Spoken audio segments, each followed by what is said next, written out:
RANTCAST! Yeah. Oh, yeah. Dig it. We're gonna snap into some Slim Jims. Not sponsored, yeah. Hey, Ribby. Man, Wow, what an intro. That was it's good. been too long. Yeah, we'll just edit that whole thing out. It's like Yeah, embarrassing. Holy demonetized. crap. All right. Well, sadly, Strange Bus couldn't make it. He had a family emergency. Actually, when he told me, I was like, "Oh crap, that's really, really bad." And then he updated me. It's like, okay, it's not quite as bad as it sounds. Not going to share his stuff until he's ready to share it, but we wish him well. So, and I'll leave it at that. And we've got a guest here tonight, the remarkable Ribby, maker of the remarkable rims and the ever irascible mentor bot that we use every game. Rascable. What a Yeah, word. it doesn't start with R, but it's got R in it. So, All right, fair. yeah, yeah. So, man, I've been so burned out and exhausted, like trying to get stuff done at the same time as like trying to have fun. So, anyway, I'm here. Yeah. So, how have you been? How have you been doing? Today was rough, as you know. I Mm-hmm. talked to you earlier. It was a long day at work, but I'm fine now. It's good. Yep. It's good to Got be got employed. It's good to, yeah. but yeah, Got the money's coming in. I got myself a nice worth it. big glass of bourbon. I'm good now.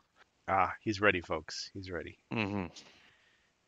Luca rocks. Hey, Ruby's rings are amazing. He says, got to order more. You got to catch them all, is what I've heard. You got to have one Hmm. on every finger and every toe. That's right. All right. We got, Get your ring index stamped. yep, we got some bots. We'll deal with those all a good time. All right. So today, I know, very original title. I was going to call it Welcome to the Jungle, but we've done that joke too much. And Elviler did it the best, I thought, with his uh, Guns N' Roses Jungles of Delthrak cover. That's pretty sweet, pretty badass. If I do say so myself. But let me douse the flames here so we can get some more flames of our own going, rhetorically speaking. Now with 30% more rings, yeah. Hey, Wardicon. All right, let's get some of those Act lemons now, and here. we'll double the offer. Double or nothing. Double or nothing, yeah. I like those odds, yeah. I see Uh-oh. it's gone offline on Twitch. Oh, reconnection successful, yeah. That's what I'm talking about, Mean Gene. I better not do that all night. I'm gonna lose my voice. Okay. All right, how we doing? It looks good. It looks All like right. stream's back up. Rantcast. Okay, so Starting over. starting over, yeah. Reset the match. That's right. Okay, so yeah, we've got our HeroQuest Power Hour. Since Strange Bus isn't here, I always feel he is the Star Wars expert. Not that I don't love Star Wars and you guys don't love Star Wars, but he just he's held on to the passion longer than I have. I have sort of retreated into the new stuff is I have no faith in it. I put a vote of no confidence in Kathleen Kennedy's leadership long ago, and I just assume nothing. I'm not. I used to be the guy that would run out there and try to find the best, in the new product, but now I'm just like, whatever. But I will say it is funny, like if the things that I hear are true, just seeing people rip it apart. I mean, I will say that it's definitely true that some YouTubers, they definitely just kind of their whole shtick is to just entertain you with the rants, and it's like, who would do such a thing? You know what I mean? So Yeah, they'll take the critical commentary is a yeah very yeah popular yeah subject. it definitely is. So I mean, you might even like it and be happy to hear someone like rip it to shreds. But when you're really disappointed by something, it's kind of cathartic to hear someone just like, let me tell you what's wrong with it. So Well, I fully get that. there are tiers of that type of content out there. There's the type of content where literally everything they post is negative and they just poo-poo on everything, that's wrong with everything. And I've heard other people say this too. They do that because it's the easiest type of content to make. It's easy to just crap all over somebody else's work in a Mhm. very superficial way. And then there's another tier of that kind of content where they do break it down much more and and explain why individual scenes don't work, why they don't work together Mhm. collectively, Yeah. that sort of stuff. And that kind of content I actually do like, but it's the superficial crap and there's a lot of it out there that I really hate. Yeah, I mean, I would love to scream "The Last Jedi sucks," after I walked out of the theater, and it felt good. But after that, it's like, yeah, how many times do I have to hear that? You know, Yeah, I exactly. I not an expert by any means, but I will say that back in the day, one of the most interesting kind of elective classes I took at in college was on film criticism, and it was just how did film criticism start? Well, it used to be people just said, well, I liked the film, I didn't like it. It was good, it was bad. But people tried to come up with quasi objective ways of describing it, saying, well, the photography was framed this way and the lighting was done this way. And so there was a whole like technical aspect of it. Like a Uh, formulaic approach yeah, so to that the whole thing. it wasn't just purely subjective, and it, I don't know it's if it, can you do that with art though? well, you can say it's according to the rules of the medium, it is technically sound. Yeah, I suppose. Yeah, it's well shot, but of course, the enjoyment of something goes far beyond that. I mean, there was maybe in the world of art, this is more challenged nowadays, but there's this idea that well, a well balanced presentation is pleasing to the eye at an unconscious level. And yes, there's other art that kind of deliberately subverts that to try to throw you off balance because they're trying to have you have a certain emotional reaction to something. Something that's more Hmm. discordant versus something that's more, I don't know, rhythmic or something like that. It gets into all this Like The technical Last stuff. Jedi. Yeah, it's like poetry, it rhymes. Yeah, and something can be, I guess, well put together and not like I'm just trying to. It's so common to compare it to other things. Let's say you build a house, and the house is a strong foundation. It's solid. It's going to withstand the elements, but it's just friggin' ugly. You know? Hmm. So it's like, okay, well, but you could have a house that has beautiful colors, and it just makes you happy just to look at it. But it's a piece of crap. It's just going to fall apart. So how do you find something that's like both pleasing and utilitarian and Hmm. useful. So you could have a film where the actors mumble and you can't hear what they're saying, so you're not understanding the story. The I don't know, the music is just you know it's got a gravelly quality to it, so you can't really hear it very well. The lighting is bad, it's poor, but the story was really good. Your best friend was the actor in it. There are a lot of things that you can focus on and say, well, there's so many intangible things. It's hard to really come up with a plan. I mean, all those aggregate sites, well, all of them. We're really just talking about Rotten Tomatoes mostly these days, or like Metacritic or something. The idea behind those was, okay, we're gonna take a survey of all the critics and give you a number, and that's been torn apart as well because it's okay. So Rotten Tomatoes does the 3.5 is considered positive, but everybody has a different ranking system, so it doesn't quite work. And you really have to read the individual articles to see why people gave it that. You can't just take it as a solid objective thing. And if you don't know why the critic didn't like something, them not liking it and you taking their word for it and not watching the movie because of that really doesn't follow. Like they might say, "Man, I hate movies that have fight scenes in them. I hate them," and you're like, "I love fight scenes, so I should go see it then." You're telling me not to, but that's because you have a different idea of what makes a good film. Hmm. But the whole point is, yeah, movies are so darn expensive, and there's only so many hours in the day, so you're trying to figure out what's a criteria to use to sort the good from the bad. You can't watch everything. If you're a professional critic, your whole job is to watch the stuff, and man, you just must be so burned out. I don't know how some of these guys do it. But And it makes you wonder yeah, if that kind of partially contributes to their cynicism yeah, because it's like in the reviews. I've seen 100 other I've movies seen it just like all. this, so I've this seen one does this a not hundred fit in. times. Yeah, Yeah, this exact scene, this exact story structure, I've seen this 100 times. right. But if So you've seen it so for I the hate it. first time, you're like, man, this is awesome. This is great. I love this. Yeah, Yeah, man, exactly. it was like when I saw, said this example before, but when I saw the sequel to Pacific Rim, I was like, this is a good movie. I like this. I better go back and rewatch the first one. And then I was like, Hmm.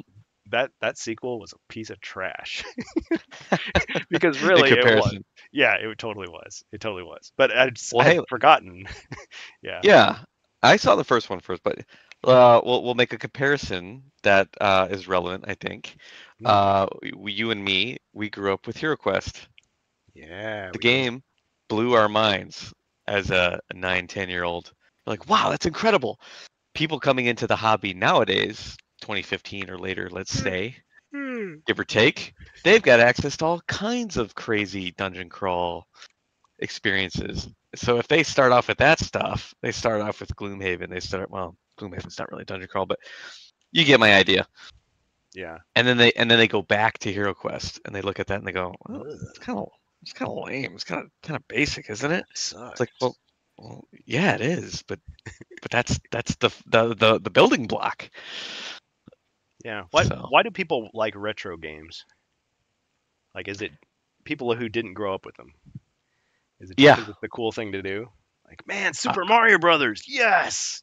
Sonic One, well, what's Zelda. interesting? I see a lot of like speedrunners and things like that There's that. that do that do retro games, and Yeah, people who play it's Tetris with their interesting feet. because they're very young. I mean, there's no way they were alive when these games came out, No. but those are the games that they speedrun. Hmm. It's just strange to Yeah, see. I like that Why opening. why are they speedrunning those? Why not speedrun something Yeah, modern? yeah, you got to speed run, the latest Call of Duty or Fortnite or something like that. Some of those old games that nobody Right. plays anymore.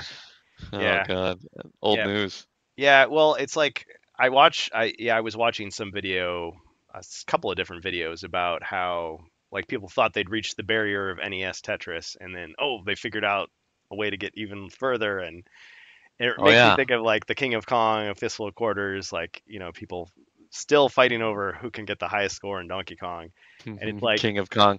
yeah, I can never even hope to get that level of play, but in a way I wouldn't want to because I would feel like, okay, I'm just going to make the task of the next 10 years of my life to just play this one game and just destroy it and destroy anyone else associated with that one game Hmm. to the exclusion of anything else. And it's like, if you're that driven and you want to, that's your claim to fame, go for it. I mean, that's awesome. But I guess. I'd rather Holy just crap. like, pick up a game, play it for a few minutes, play it with some friends, and then go do something else. Like, I'm There- a There's, filthy casual. Okay. there's a very specific sort of obsessive personality Hmm. that goes along with that sort of that I sort of want to get to behavior. the kill screen in Pac-Man, and I'm gonna do it. I've never, yeah, never had a desire to go anywhere close to that.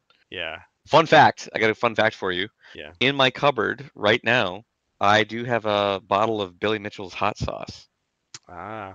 See, now that his And, scores have been wiped out, this is worth I even more know. than when he was Is just it a worth guy. more or is it worth less? I don't know. Yeah. Yeah. And I will say it's actually pretty good hot sauce. See, I personally thought it was unfair that they erased his scores that were like before emulation, like back when he was a kid. I thought that was, Yeah, exactly. but I There's no know way that he could have possibly cheated. he Like, come on. hacked, he time traveled and hacked back. He got the DeLorean up to 88 miles per hour. He went back to the 80s and he rigged it even back then. Well, here's the thing. Like, I know they so did he it to punish legitimately him. did those scores. They did it He to legit punish did him. those. Yeah, he Yeah, legit. I They know. did it to punish him to send a message to say, "Hey, look, if you even try to cheat, we're Yeah, gonna, you're out. you're done, You're gone, finished. unpersoned. You're just gone. Yeah, you suck."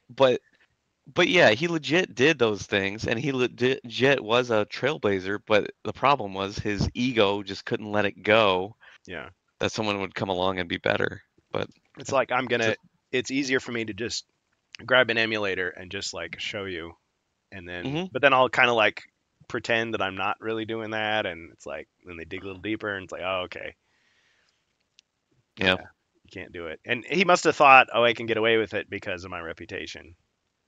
because I've come this Or he far. didn't realize, how easy it would be, like People YouTube figure it and out. stuff was eventually emerging, and how easy it was to record things and analyze things, and Mhm. people could go Yeah. back in time and look at what he Yeah. had submitted, and oh, hey, there's some discrepancies here. It's kind of weird. I've seen, and of course, after a while, you start to wonder like what you can trust anymore. So to take it with a grain of salt, but reviews of like James Cameron's movies about, he always makes these movies about how AI is going to kill us all, and then he uses AI to like quote unquote restore his movies on Blu-ray and 4K, and it's like there's all Yeah, these like yeah, really crappy mistakes, like people with like their faces flopping around like rubber. And it's like, what are you doing? yeah. So I'm like, okay, Oh yeah. carefully, like going back through my collection. Okay, did I buy it before that year, before he released? It's like it's George Lucas all over again. But Yeah, it's so yeah, prevalent now. You see it everywhere. If yeah, you're looking for, if you know to look for it, you can just right. see somebody's You can't unsee it. speaking at a camera and they're talking and they turn their head too fast and there's like a glitch. Yeah, It's like, yeah, it's because your face is being smoothed over yep. by some algorithm. Yeah, I have a confession to make. I've been using AI for this voice this whole time. There really was no, Man, you know, no, I thought the no. Zargon costume was enough, but Yeah, this is a yeah. whole new level. Whole new level. Oh my Yeah, God. you see him at Gen Con. He's only like 2 feet tall, and yeah, it's got a purple mohawk, and it's like You're a woman. You're just a I you're a woman. listen. Just I totally different once I person. started the gimmick, I had to stay with it. I couldn't. I had to keep up that appearance. It's just like it's tough. I It's get a lot it. of pressure. I get it. Yeah. Anyway, Pressure. yeah. So no, I'm just joking. But yeah, it's I like know. how easy would it be? Just it. Hey, just the ultimate catfish. Not that hard anymore. Yeah. Well, there's a lot of YouTube channels out there where you're like, I've heard this guy's voice before. It's like, oh, it's AI. You know. Oh, absolutely, Yeah. absolutely.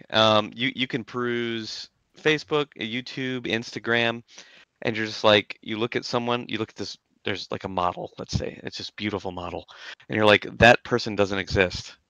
It's there's all these followers, and they're all commenting, and da da da. Da. This person doesn't actually exist. The followers don't You exist can, either. yeah, maybe not. It might Yeah. just totally be bot followers. Yeah. It's It's crazy now to think about that. a beautiful mind has now become all of our lives.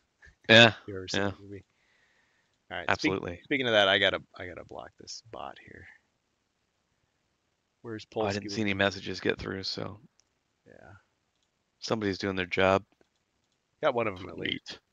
Yeah. So yeah, when it comes to critics, I guess for me, what matters the most is if okay, I have some people I know, friends, whatever, that I know what their tastes are.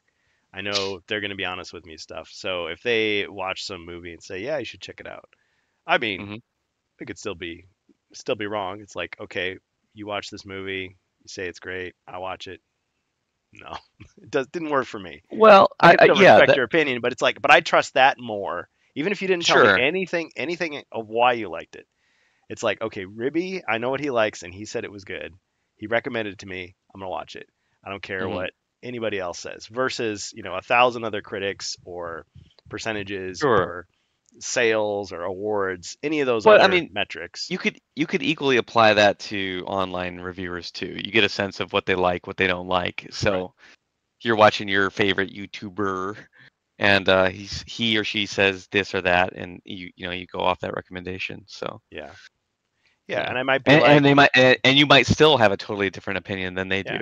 And I'm So like, you it's know what? I disagree 100% with this guy, but man, I really want to see Nerdrotic just destroy this thing. Nerdrotic. Yeah. That is the one I, in particular, that I think about where I think I can't stand that man anymore. I don't watch any of his content because The it's all the funny same the funny thing is every though, fucking time. well he does, man, he makes so many But videos. he's funny. He's funny. Yeah, he does pump Yeah. out like just Well, volume. it's He's it he's it's like a drug dealer. He's pushing volume. yeah. But But it's yeah, like it's funny because the more people say that he sucks and hate him, the more I want to watch him. I don't know the what more it is. viewers he gets. Yeah, Yeah, because they hate watching him. isn't Like, that oh funny? man, can't. What's this most ridiculous thing he's gonna say next? It's like, Honestly, I'm pretty sure man. I had my earbuds in at work earlier, and I'm pretty sure I had one of his videos queued up at one point. Yeah. Even though I unsubscribe to him and I don't really listen to him normally, Yeah. it's just entertaining sometimes. Yeah. So and I think a couple times he said something. It's like, oh yeah, that's a good point. But it's like, yeah, just criticism as entertainment. It has its Yeah, place. It yeah, definitely has for its sure. place. Now, and there's some other ones that I watch. I won't specifically name them, but there's some that I watch where they were critiquing, let's say like the new Little Mermaid movie, and it Oh, wasn't just like, oh, it sucks, oh, it's woke garbage. It wasn't anything like that. It was like, I'm gonna break down the composition of the songs, and they hmm. were talking about song composition, and Hmm. changing a tempo and changing and breaking down why the new Oh songs man. didn't work and versus the old ones. And I was like, wow, that is incredibly I insightful. wonder if that was the same one. There was a channel that did something like that with Les Mis. Like I was a fan of the stage production. I've never read the book, Oh, okay, but yeah, they were talking. Whoever this was talking about the movie and how they made such a big deal about the most recent movie version with Hugh Jackman. How like the actors on set yes, had like earbuds in and they had like they were hearing the music and they were singing along to it. And he was saying, well, that's a good idea, but you actually ruined the whole thing. And it's like people were like, what? Because it was popular. And he was like breaking down like why it didn't work and how right. the one actress, I forget, like she was actually like crying for real when she was trying to sing. Was And it it didn't work because she had like snot running down her nose and it was like Anne messing up. Hathaway? Anne Hathaway, yeah, yeah. I don't know. I don't know. Yeah, But it was just like, okay, so you're doing the acting better, but you're doing the singing worse. So actually, if you're just fake crying and singing for real, that would have been better. So it was a really interesting take on it because I hadn't really thought about it from that standpoint. And even though I've never sure. seen the movie, I was just fascinated. So that kind of stuff interests me. That kind of like Yeah, dissecting, it's almost it's constructive criticism yeah, constructive, versus just destructive. surface level criticism. Right, Yeah. right. But still, that surface level stuff does have a place. So It does. It's not invalid necessarily, but it's yeah, like it's so repetitive and it's so easy to just say yeah, it. Like yeah. any Joe Blow can get a microphone and a camera and say this. So A it's not huge particularly entertaining. Yeah. jacked man. Yeah, of course. Yeah. He is huge, jacked man. Fuck. Yeah. Yeah, it's well, and we do a little 55. we don't hold ourselves to any kind of standards on the Rantcast. We just do what we do. So sometimes Hmm. we'll like give you a detailed, bulleted list of valid reasons why, you know, objectively this is crap or good or whatever. And other times we'll just just let it come out. Let the emotions just spill out and be done with it. Maybe that's all it's worth at the moment. That's all we can think of. So, yeah. So I guess with my limited time and budget, I do enjoy the things I enjoy when I'm experimenting with new things. Sometimes I'll just be in the mood to try something brand new, but a lot of times I'll go by recommendations. And it all got Me too. has to come from somewhere. Somebody has to be the first one to check Same. something out. Unless it was Dune, which I was gonna see no matter what, because I've been a fan of that for decades. Dune. Um, Yes. put your hand in the box. Um, unless it was something like that, that had a recognizable IP. Hmm. Um, anything new, I won't go see it unless somebody tells me I should go Yeah, see it. I'm skeptical. I'm automatically skeptical nowadays of things Yeah. because I feel like, yeah, I've seen too many examples of they took a beloved IP and just they had no idea what they had or what they were doing, or Dark Tower. it's almost like they just they res- I just have this idea. This is probably wrong, but I just have this idea that you get some up and coming director and they get a project. It's the project of a lifetime, and it's like, oh, but I got to remake George of the Jungle. Dang it! So they don't care at all about the property, and so they just kind of do it whatever way they want to do it, and it doesn't work at all because now you're suckering in fans of George of the Jungle. I don't know why. Who's in that scene? It was Brian Johnson or Thompson, excuse me. Bill Paxton, Yeah, Arnold, and I don't know who the other punk was, but yeah, the all of Terminator. those guys went on to do tons of stuff. That's amazing. I Great love that movie. scene. Yeah. I rewatched Terminator last night, and it's funny because I don't know why how my my player just like played the movie and then it played it again, and I Oh, almost watched it. did you trip, I almost watched fall over, stumble over the Terminator CD, flicked it into the player, I almost watched it a and second then time. fell over onto the play button? Yeah, Is that what happened? yeah, Okay. just like Bruce Willis's wife in Last Boy Scout. I almost, but I mean, I almost watched the movie twice in a row. That's how how Yeah. much I was into it. So, it happens. And I had forgotten little details about it because it'd been so long. I mean, I've seen Terminator 2 so many times, Oh way yeah. more than I've seen the first one. And Me too. so Yeah. just sitting down, enough time has gone by. It feels like you're watching it fresh and just, oh yeah, I never realized that this is how it is in this version, in this film. This is how they do it. It's like, Hmm. yeah. So you forget little details. I was thinking about the Star Wars trilogy with how when I was growing up, I mean, I watched Return of the Jedi so much on VHS, and we'd recorded it off TV. I'd seen it multiple times, even before that. And then A New Hope, because it was A New Hope by then. I watched that a lot, but I hadn't seen Empire Strikes Back as much. And so Hmm. when people would talk about Star Wars, a lot of these people where that's, Empire's their favorite one, the one they've seen the most, they're telling it from a certain perspective. And it's like, I don't get what you're saying because I'm looking at it from Star Wars and Jedi as the first thing in my mind versus the primary is Empire. And it's like, oh, Yeah. okay. So I started to see Empire more, and it's like, okay, if you kind of put that foremost in your mind, like that's what Star Wars is, then you start to notice other things. You're like, wait a minute, why isn't Han Solo like as assertive as he is here? And how come, the lights on Darth Vader's chest aren't blinking this in this pattern? There's like little weird things like that. Like, why aren't the lightsabers this specific color?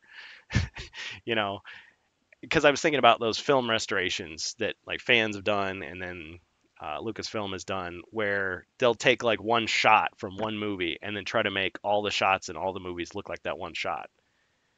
So where you start from really colors literally the whole picture, and you almost can't really. I don't know. I guess my bottom line was to say you shouldn't do that. It's like it's fine if each movie has its own unique like timing and tempo and tint and Yeah. all those sorts of things.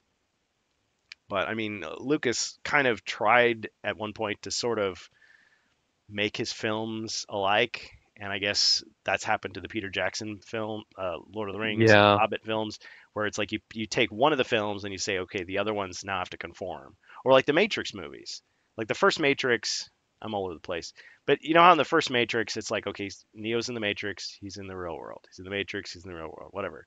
Hmm. In the sequels, whenever they go into the Matrix, all of a sudden there's a green tint to everything, like he's in the green world. Yeah. Yeah. They They're went back and taking they, in yeah, they're taking ideas that were conceived of after the movies later, came out, and they're like, retroactively. "Wow, that's a good idea," and applying it backwards through time. Yeah. Yeah. So now I made sure I kept my original copy of the Matrix where it doesn't do that.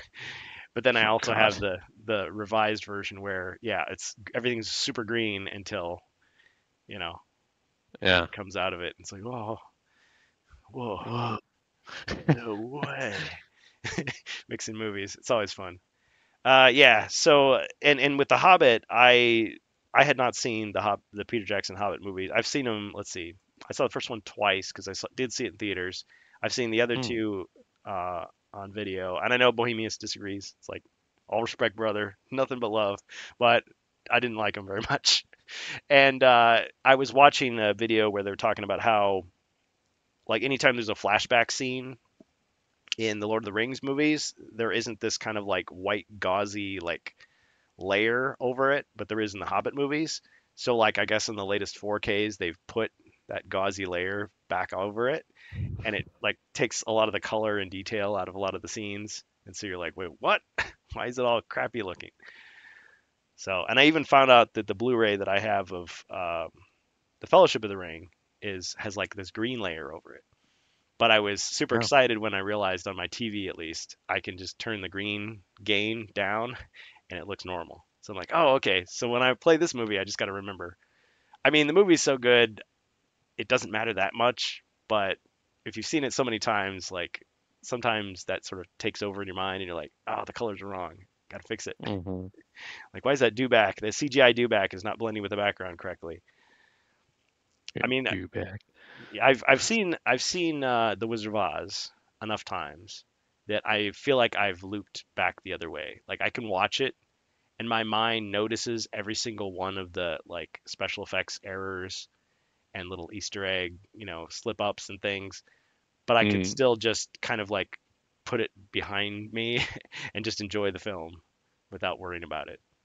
Whereas for a long time, like I couldn't watch Star Wars without seeing that stuff and going, I don't like how that garbage mat is still there, and oh man, if he shouldn't have put that extra CGI character there, and you know, yeah, because it really Yeah. shouldn't be so distracting.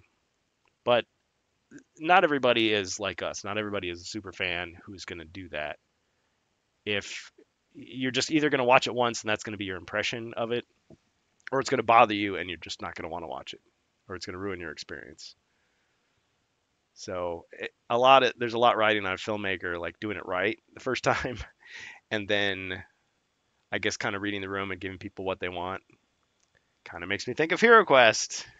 Going to the Power Hey, Hour transition. transition. Yeah, because we know with Avalon Hill, it's like okay at the start, what they were hearing was don't change a darn thing unless you're legally required to.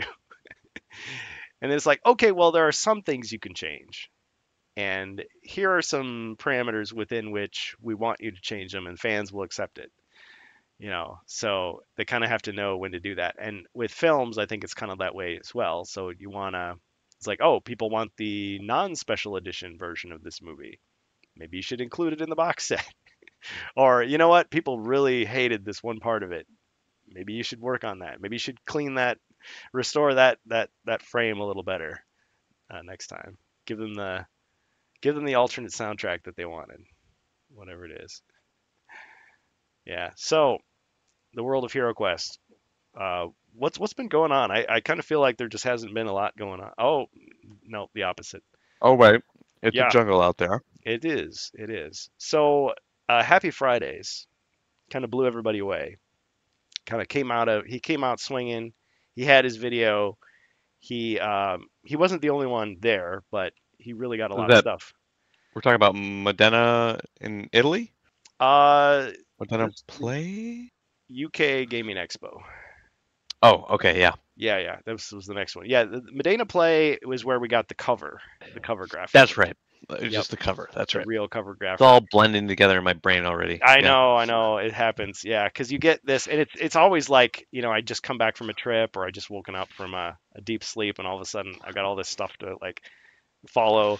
We had a great time with our video because we were just sort of seeing it in real time. People were sending in updates. I kind of like that. I kind of like that whole like discovering it as it happens. It's like opening your That was Christmas fun. presents. You're That was like, fun to wait, watch. Yeah. wait, it's this? It's no, it's this. Ah, it's this other. There's more to it. Ah, and then you get Amalgamash with his video where it's like, okay, here's the nice summary, wrap it up in a nice little bow. He doesn't have to stress himself out because he waits. And I don't know if Sir Death has done a video in a while, but I know he purposely waits for a while, like after the dust is settled, so he can just make one video where it's like relaxed. It's like, okay, here's the bottom line. These are the conclusions. Here it all is, and here's my opinion.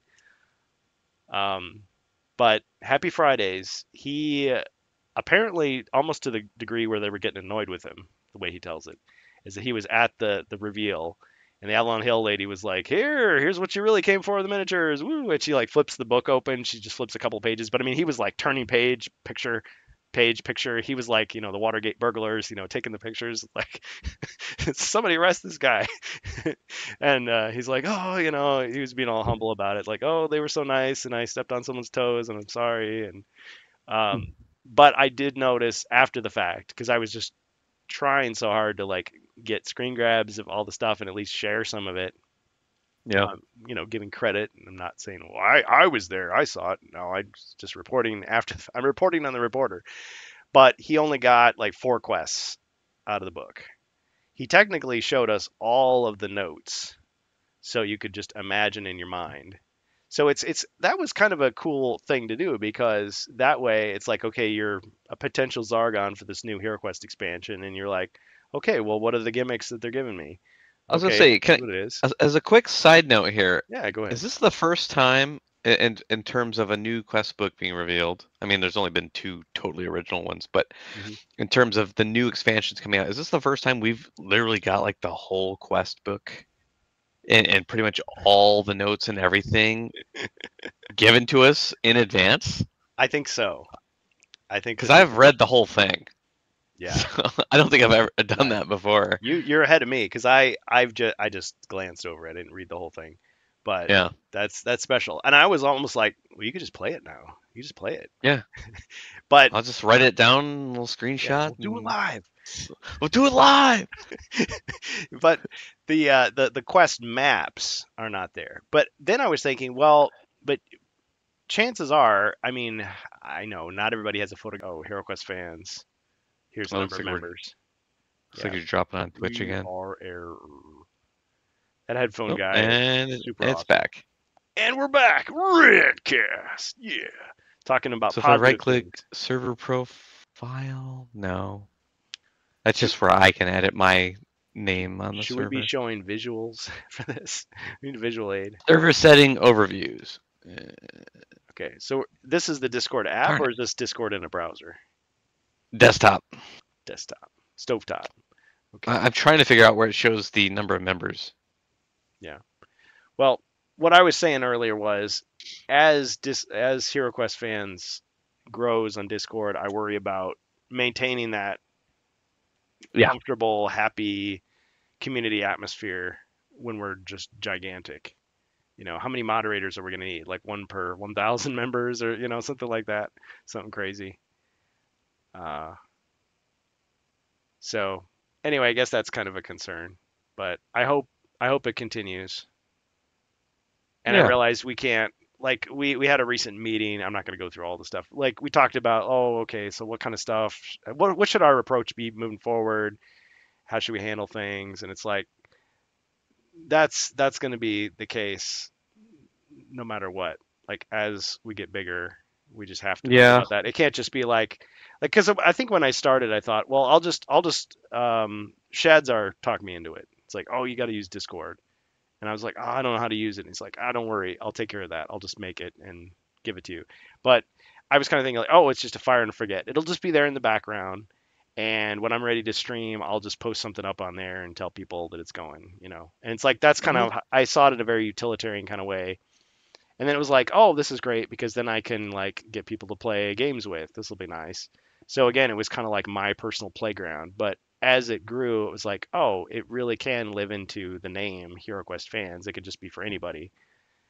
And at the same time, realizing There we like go. I'm not expecting 764 members, by the way. well, that's great. I, That's I awesome. I don't expect people to only be in our Discord. Like, duh. Sure. There's other HeroQuest communities out there. There's Heroscapers. There's Avalon Hill. There's like all these places. There's Warhammer. So there's people logged into like multiple things at once that may not even check us that often. But I still Yeah, appreciate, that's fine. that people jump in. And I don't spend as much time on the other ones. And at first I kind of felt like, oh man, I'm not much of a team player because I'm not like posting in Amalgam Ash's Discord very much.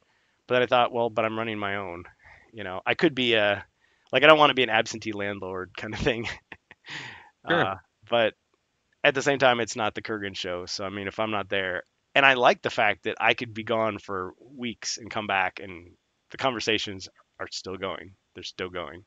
It's like I didn't have to do Yeah. anything. It has a life of its own, and that's really what uh, it should have been from the beginning, whether I wanted to admit it or not. And I'm glad it's come that far. So if nothing else, we can say, hey, it organically grew from there. Hey, I mean, yeah, the members just keep steadily rolling in. Yep. And probably a lot of those people just lurk. That's fine. Yeah, sure. You don't have And to say anything. yeah, and various times like people leave. Like when the D&D thing happened, I think some people didn't like that. They thought it was too like, oh man, everyone's too The the, angry. I just got the to get out of here. Pinkerton thing. Yeah, the Pinkerton thing. Yeah, big time. Yeah, And I get it. that's a big event. I mean, it's and Hmm. do you say? it's tabletop related. It's game Yeah, related. So it is. do you just say don't talk about it, or you Give know what I mean? people But it's give also people a but there's space also to a talk about it. social there's a social political element to it too. So what do you tell Yeah, people? yeah. It's riding that line. What do you do? That's the part that bugs me the most because I was Yeah, talked into the whole politics thing. It's like, well, no, we can't exclude politics completely. We got to leave it in there because it touches on certain things. And if you don't let people talk about it, they're going to get mad.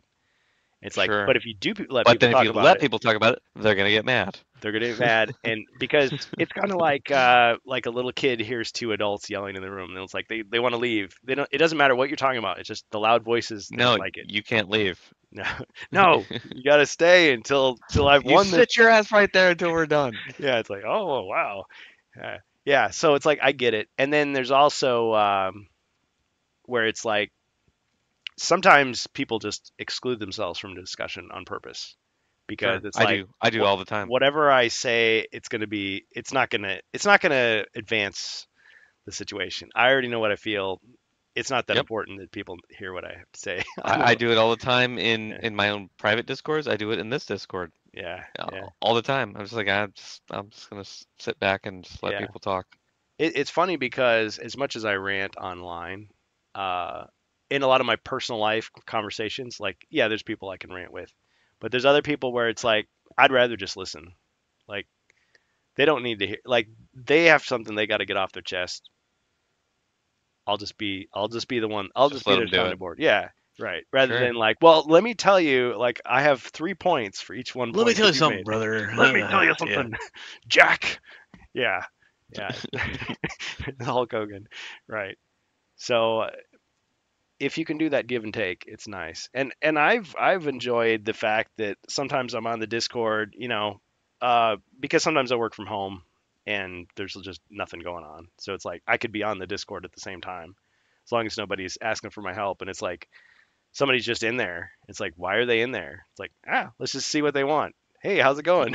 Strike up a conversation. Oh, I was just hanging out. Like, oh, okay. Well, what do you want to talk about? Just have a little conversation.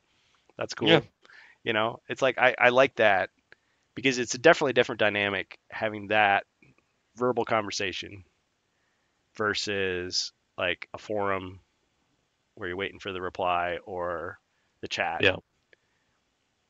Now there's still an etiquette and there's a kind of a dance that you do too because if I'm just talking continuously and you're like what they're like, no no no I got more to say I'll let you talk in a second but Yes. like, Step aside cut here. his mic. I got Oh. some stuff I want to say here. Yeah. Yeah, Yeah, I get it. somebody's dominating too much, it's like, okay, I can see that you don't want to really talk, so I'm out of here. Well, I've done that on some of these rantcasts where other people are in here with us, Mhm. and there's just lively discussion happening, and I'm like, I don't really have much to say. I think I'm just gonna mute and I'll do some Yeah. prints here and just let people Well, talk. and with that, and I think I remember which show you're talking about. Maybe for the sake of just the show, I'm gonna step in a little bit more and Hmm. try to like give everybody a chance No, because that's fine. I'm perfectly fine with just okay. shrinking into the background and And our letting people who special have guest way more to observer, say than Ribby. me. Yeah. Yeah, you got a lot of good, Observational, Ribby here. yeah, a lot of good things to say. And then it's like, yeah, it's like we just talk for a solid hour, and then at the end, it's like, Ribby, Sure. It depends on that's the yeah. It all I depends have on to the say about that. yeah. Right. Well, Lieutenant Diane. No, there's certain topics where I don't have Yeah. But then a once we lot of get input. to your hot button issue, it's like, oh, listen, I got something Yeah, to say. we're talking Jungles of Delthrak. I'm in here. Jungles of Let's talk. Delthrak. Yeah. Speaking of Jungles of Delthrak, there was one image Mm, I was trying to find. It was shown on HeroQuest Italia, those guys on YouTube. HeroQuest GROG. I was thinking of them as GROG.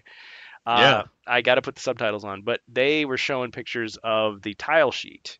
Like you could see the whole tile sheet, and I'm wondering Yes. where they got that from because I couldn't find the picture. Is it from Amazon? There was a couple of videos I saw Oh, videos. where they were like picking up all the tile sheets and showing them. Oh, I Why wish, don't I you just? know what? I'm just gonna grab their video. How about that? You should do that. I I, I don't recall exactly which video or what timestamps or anything I Yeah. saw it, but there was a video like that where somebody had picked up all the tile sheets and was showing them off, and I was like, oh, tile sheet, screenshot, screenshot, screenshot. Yeah, we're not trying to cannibalize everybody else's stuff, but in some ways we kind of are. Oh, I am. I totally am. What As are you long as you talking give about? credit. Yeah. Yeah. I'll be like, here's the video I got it from. But yeah. Have you ever In fact, watched? I did that for Oh, go a ahead. whole bunch of stuff I posted. They snipped the line. They're on their Yeah. way. Yeah. Be a shame if something were to happen to you, this show you got. Yeah. Real shame. Okay, are we back? Lots of I mean, edit. I hear you. I guess the Yep. Twitch stream would have to respond. Oh, dropping a lot of frames. Just when I wanted to share a video too.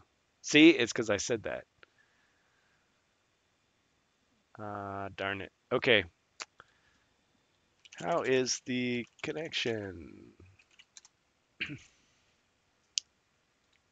Well, I'm gonna throw the video up anyway, and we'll Yeah, of course. see kind of see how it goes. Yeah, because I just wanted to turn the camera off and then turn it back on again. Does it do anything? Sure. 64% frames dropped.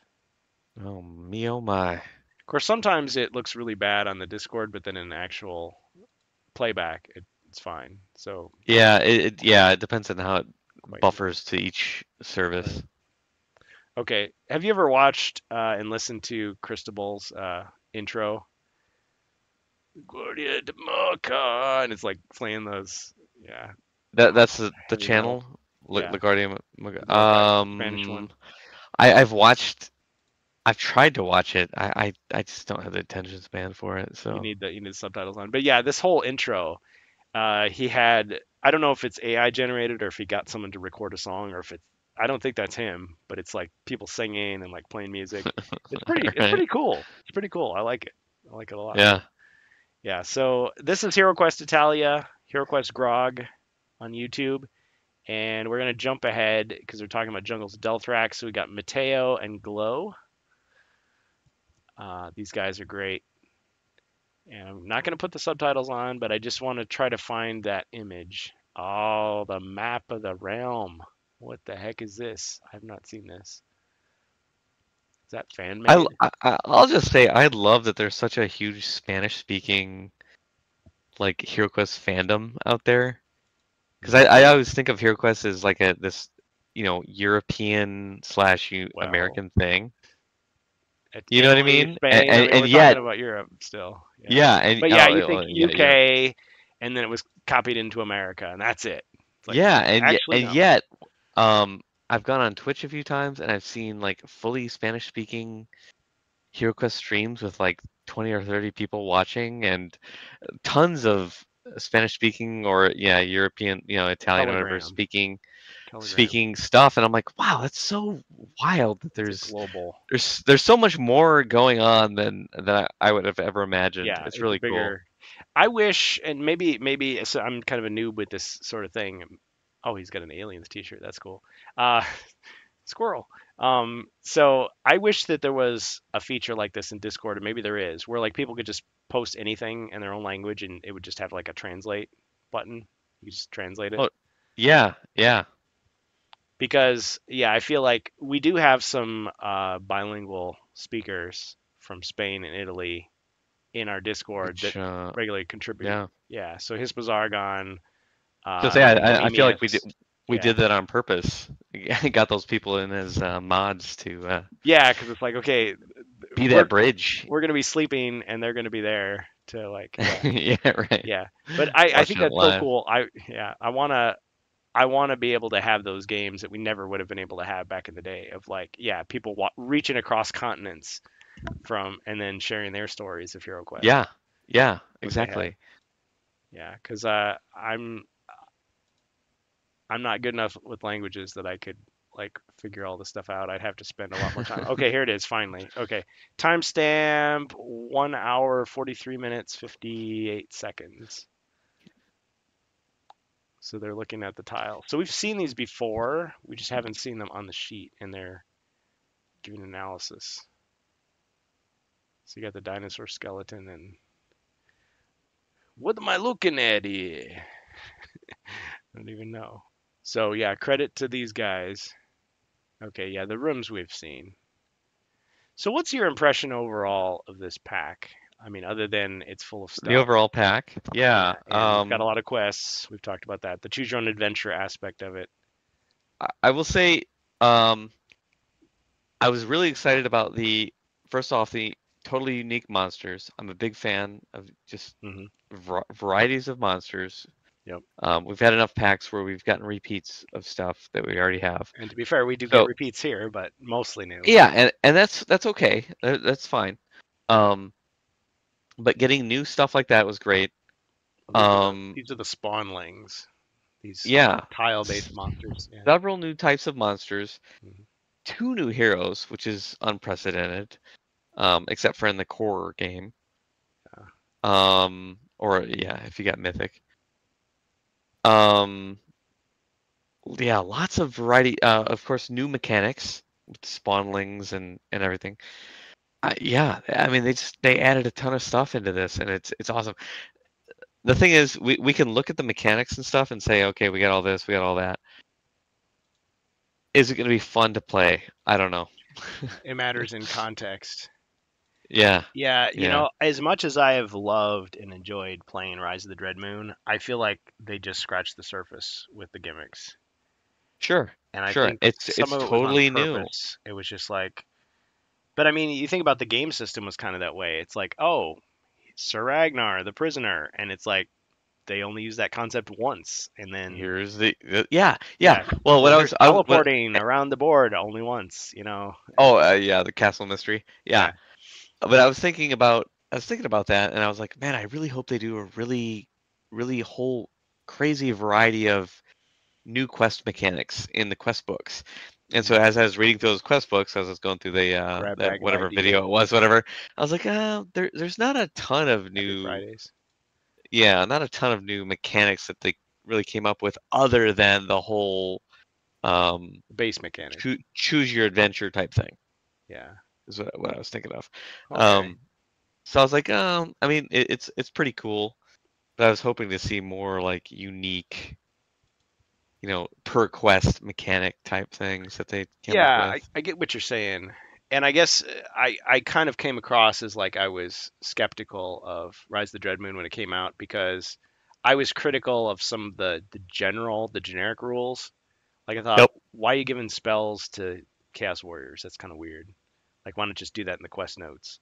But it's like, yeah, they have Hmm. the basic game system, not the game system, the core rules of the expansion. And then yes, then there's the per quest rules, the parchment text, the quest notes. Because Yeah. you could have each quest be totally unique by just changing the quest notes. Yeah. And how much is too much?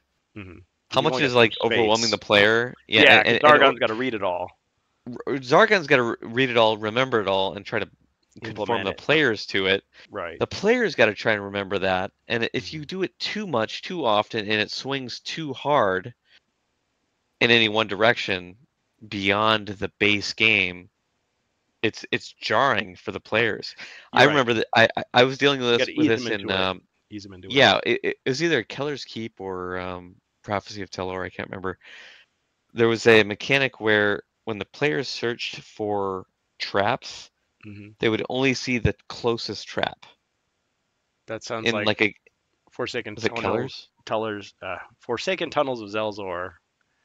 Yeah, it was But I, one of but I those think but where I think there was one like that as well. But I'm forgetting. I haven't but I haven't the point played is it those it, two in a it long time. upended the Hmm. base rules that the Right. players were so used to. And if So you do that too much in every individual quest, it becomes too much. But if you don't do it enough, everything feels too samey. yeah, So, love this where's the guy. line? Yeah, this is Dungeon Master. Where like Rise of the Dreadmoon did an interesting thing with the whole stealth mechanic and Oh, I love that. um what is it is it the what are they called, moon tokens or whatever? I it's been a Yeah, while since I opened up my quest lunar notes here. charms. Lunar charms, yeah, where you could spend them like After currency me, to lunar charms. they're awesome. Lunar charms. I was laughing to say that. Silly elf. Tricks are for Chaos Warriors. What's But that? Oh, so he got it too. Yeah. So even he got the picture. Oh yeah. Good. Yeah. There you go. Yep. So it's a tile sheet. Just leave it like that. It's just frame it, put it on your wall. It's done. Done. I'm So not those even those punching that. and he had that video where he brought the box in with the Hulk hands and slammed Oh it on the yeah. Yeah. table, and And him and his wife. his wife, yep, and they were opening the boxes, and he cut away as the box was opening. I'm like, no, I wanted to count the seconds it took you to open that box so I could compare it to the HeroQuest and see how absurd it was. So I Oh, don't know. it's absurd. I was so obsessed with that. So when I got it, I counted the seconds it took me, but I realize it's not always exactly because you take some of the stuff out of the box and it's like there's more or less air trapped in it each time. Yeah. How much do you spread the size open? Right, You right. know, As it rips apart, as but you rip it apart. Yeah. it's definitely uh, an excessive amount compared Oh, it's to huge. yeah. So I mean, we've talked about this before with OrcQuest. They packed so much into those boxes, and you could have had just a pile of little boxes, but instead they give you giant boxes, and they put stuff Mm. wherever it would fit. And I've still got. I put it all on hold because I got to do the stuff for Gen Con. I've got like less than 2 months to finish everything I'm doing, and I just don't have time to paint OrcQuest in between. Oh, I'll there's no way. do Yeah. that later.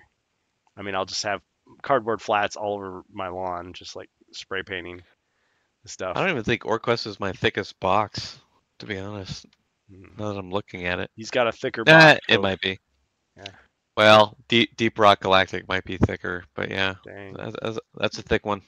Or Gloomhaven actually is pretty Gloomhaven darn thick too. is a big box. Yeah, a friend of Yeah, ours has that, and I was just like, wow, that is that's that's not everything. cool. There's a kitchen sink in there. Yeah, but if it's the kind of and he would just like have it in the corner of the room, like open, Yeah, because it's just too much of a pain to like open it up, take everything out, put everything back in, close it up, put it away no way, no way. every week. Yeah, Yeah, I hate doing that with my classic set. So I mean, I have a board that I printed out. I've got furniture that's printed. I've got pieces. So it's just a mishmash, but it's the HeroQuest setup I have is convenient for me, and the stuff that's inconvenient is still in the box and in the back. In the yeah, back end. And that's just how it's going to be until I get another place where I can have like a permanent game area. And even then, I'm probably going to have stuff is going to have to be in storage, and other stuff is going to be out. yeah. Yeah. So as this HeroQuest stuff grows and grows, you feel less and less, or more and more sorry for the people who got those Feldar foam things that were like perfectly fit. You're going to have to get more because it just grows and grows. The legend grows. Oh yeah. Yeah. But I'm looking forward to Jungles of Delthrak. I was a little bit disappointed with the alchemy thing. I was thinking that would be like a whole nother set, and it's just a few cards, and it's really just a potion deck. Slight edition. Yeah. Yeah, it's just a potion deck. You could combine them, but it just adds just a tiny bit more variety. Because really, the Rise of the Dread Moon one was like it made me think of the fan like made potions deck, like Shang's Yeah. potion deck on Yield In. They just took all the official potions from all the expansions and the game system and put them into one deck, and they added a couple extra ones, a couple bonus cards.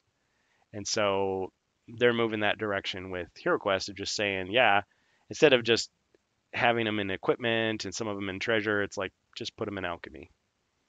And if you want to use Sure. the alchemy system, that's great. If you just want to, it's just an easy way to find those cards. Sure, why not? A lot of quests where you can't do shopping. I noticed in this one. What do you think of that? Do you like the Yeah. in between shopping? I do. I do. I like I feel like giving the players a chance to like just kick back and kind of enjoy it's what spoils of they've done. victory. Yeah, Yeah. I'm gonna buy a Yeah. better sword. Gosh darn it! Like, yeah, Yeah, or anything. I mean, it's just, oh, that's part of the ran game out night. ran out of It's like, healing oh, potions the last quest is time. done. Okay, everyone gets up to go to pee and everyone's grabbing new drinks and Yeah, everyone's laughing and ready to small go. talking and stuff and so a couple of Yeah, people come back ready to to the table and start thumbing through the cards. What can I get? What can I get? And I enjoy that part of it. hmm Yeah, there were some streams where I thought, like after we did it, I was like, I could just cut this part out. Like I could just skip right to where we're rolling again, and I'm like, nah. Yeah, because it's yeah, part of it. it's Part of fun. it. Yeah, it's part of the fun. And maybe it's more fun for us than the people that are listening and watching. But Oh, I'm kind of, sure. I'm oh sure. come on, Yeah, buy the potion, you idiot! Oh, he didn't yeah, buy it. Why didn't he buy it? yeah. He's gonna die again. You Zargon, just know it. Zargon propaganda. Yeah, Ah, yeah. So I feel like if you take away the in between, but see that's a feature that people always request ever since Against the Ogre Horde, which I'm sure the first time they introduced that because well, there's two things. One is if you played the game system already, you played Keller's Keep, Return of the Witch Lord, then Against the Ogre Horde, you probably bought everything that you need by that point. probably. Yeah, And if it's not the North American version, so you're not stockpiling potions necessarily, so it's like, what more do you need? So you could kind of take away the shopping phase and maybe just speed up the game a little bit because you're just gonna anybody want to buy anything? Nope. Okay, go ahead. Let's go to the next thing. But I feel like if you take away the shopping, Rise of the Dread Moon said, okay, you took away the shopping, but now you got to have the hideout instead. So you're still kind of doing it. You're just doing it in a slightly yeah, diminished fashion. I mean, it was a cool idea to say, oh, well, you won't necessarily get all your health restored. Oh, you'll find some treasure, but not, maybe uh, a lot, or you can cash in some of your potions. It's like a little bit of a help, but it still gives you the impression that it's just things are just so urgent. You can't like leave the adventure to go shopping, and but I kind of don't mind that it's just a game mechanic. Like if you've ever played Lord of the Rings: War in the North, which I know is a game everyone forgets about because Skyrim came out at the same time, and it was more of a smash and grab type game. But in that one, you're roaming through Middle Earth, fighting, and then all of a sudden you just see this like glowing energy just in the middle of nowhere, and you walk up to it, and it's a shop, and you can buy stuff. It's like, what is it? oh, It's just a magical portal to nowhere. It's like, oh, here's a sword and some potions, and you just throw your gold into it, and somehow you get the stuff out. It's like hey, no effort was expended to make it make sense. It's just there because yeah, buying stuff it is is what fun, it and you is. want to get rid of your useless gear and get some better stuff. So I don't mind it, but people that want more of that immersion, okay, fine. You meet the friendly villager trader guy who gives you the stuff. Like okay, and then he disappears. Yeah, Yeah, and the I dinosaurs yeah, I'm not opposed to letting the heroes buy stuff. do a little shopping. Little Yeah. shopping, change things up because yeah, they've had their gear, their configuration for a while. It's like maybe Yeah. they want to change it up. And especially because it's not just the rules of written quest book I put them through. I throw in the extra like evil wizard deck and stuff like that against them to really make them work for it in a lot of cases. And so That when they finally get Zargon, through, yeah, you yeah, need to do it's like that. yeah, okay, go buy a couple potions. That's fine. Whatever. Yeah, you might need these. Yeah, buy Yeah. a few more for all the good it'll I do might you. I might stack the deck a little more next quest. Yeah, here, Yeah, buy these. you're probably Use gonna that die a gold lot. up. You probably need those. Yeah, use the gold up. Oh man, yeah. There's so many Zargon stories. We should do a whole stream on that. That's right. So some of these things, some of the new, it feels like they're taking more risks with this one. Yes, you've got the rules as written people who are just like, just give me a simple canonical format, and this is how we're Yeah. going to play, and this is how it's going to be from here on, and this is the Yeah, right yeah. answer. This There's is the no right there's no answer. variation. Right. Yeah, But instead, they're saying, well, you could play it this way, or you could play it this other way, or you could just make it up. right. Yeah, You're in getting the book. more into that classic D&D I sort of. like it. I like it. You just This is just do advanced. what you feel. What does your group want? Yeah. What do you want? I don't know what I want to do. Ah, there. Oh, I can't think for myself. Ah. Ah. Yeah. So I like that the choosing your path thing kind of feels like a natural progression from Rise of the Dread Moon. I mean, they Yeah. did try to make it so that you like, well, we'll replay the quest, and this time we'll use the reputation token and see what happens that's different, or we'll hmm take the disguise off and see if Are, there's are you anything gonna different. yeah? You gonna Yeah, talk to this guy and spend a token or no? yeah, yeah. That's your choice. You But do here what you it's want. like a whole new quest. Like, oh, this quest leads to this other quest. So it's Oh an yeah. opportunity cost again that, oh man, we're gonna have to play it again and it's gonna be different. But was I right? Someone did a chart. It's you don't actually play. Do you play a full 10 quests? when you go through? I think it depends on Or is which it 8? path you go through. Because I want to say there was I thought there was like I 3 different paths, 3 I different want to endings. say, yeah, I want to say it, depending on which path you went through, there was actually a different number of quests. Yeah. If I recall, looking Yeah. at the like flow Longer chart. or shorter campaign. Yeah, That's kind of a cool thing. I mean, it's unrealistic to expect people to just sit there and play every quest. Like, what are you going to do? Play for 24 hours straight? yeah, yeah. Unless it's for charity. That'd be kind of hero quest for charity. I That's a would real I would thing. t I Yeah. would do that for the Get kids. coffee. I'd do it for the Yeah, kids. do it for the Absolutely. children. Yeah. Just like Wu Yeah. Tang Clan. That's right. No, seriously, it is a good idea. Um, but yeah, it's usually like you just meet with a session, and it might not even be all the same people, and it's just like, okay, well, how much Yeah. time do we have? We'll just play until we get tired. That's how it is with our group. Yeah, It's usually a blend of usually 2 to 3 core people, and then like that fourth person fluctuates. yeah, And yeah, and there's only so much time. It's like, okay, tonight everyone's gung ho for at least yeah, 2 or 3 quests.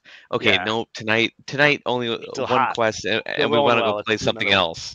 Yeah, Yeah, yeah. it just kind of depends. One of the gaming groups that I was part of long before we did the streaming stuff, it's like we loved playing HeroQuest. We were on a roll, but some people were getting tired. It's like, when are we gonna play some other games? Like, Right, you, right. you guys have had your chance. Let's get out of this. I'm like, Yeah. ah, darn I, it! I just I wanted to go all I the try way. to do that too. I'll bring my other games with me. I'm Okay, like, hey, I'm like, fine. okay, you want something different? Yeah, Here, I can give you a different experience with yeah, this game. Let's try this right. out. And what do you think?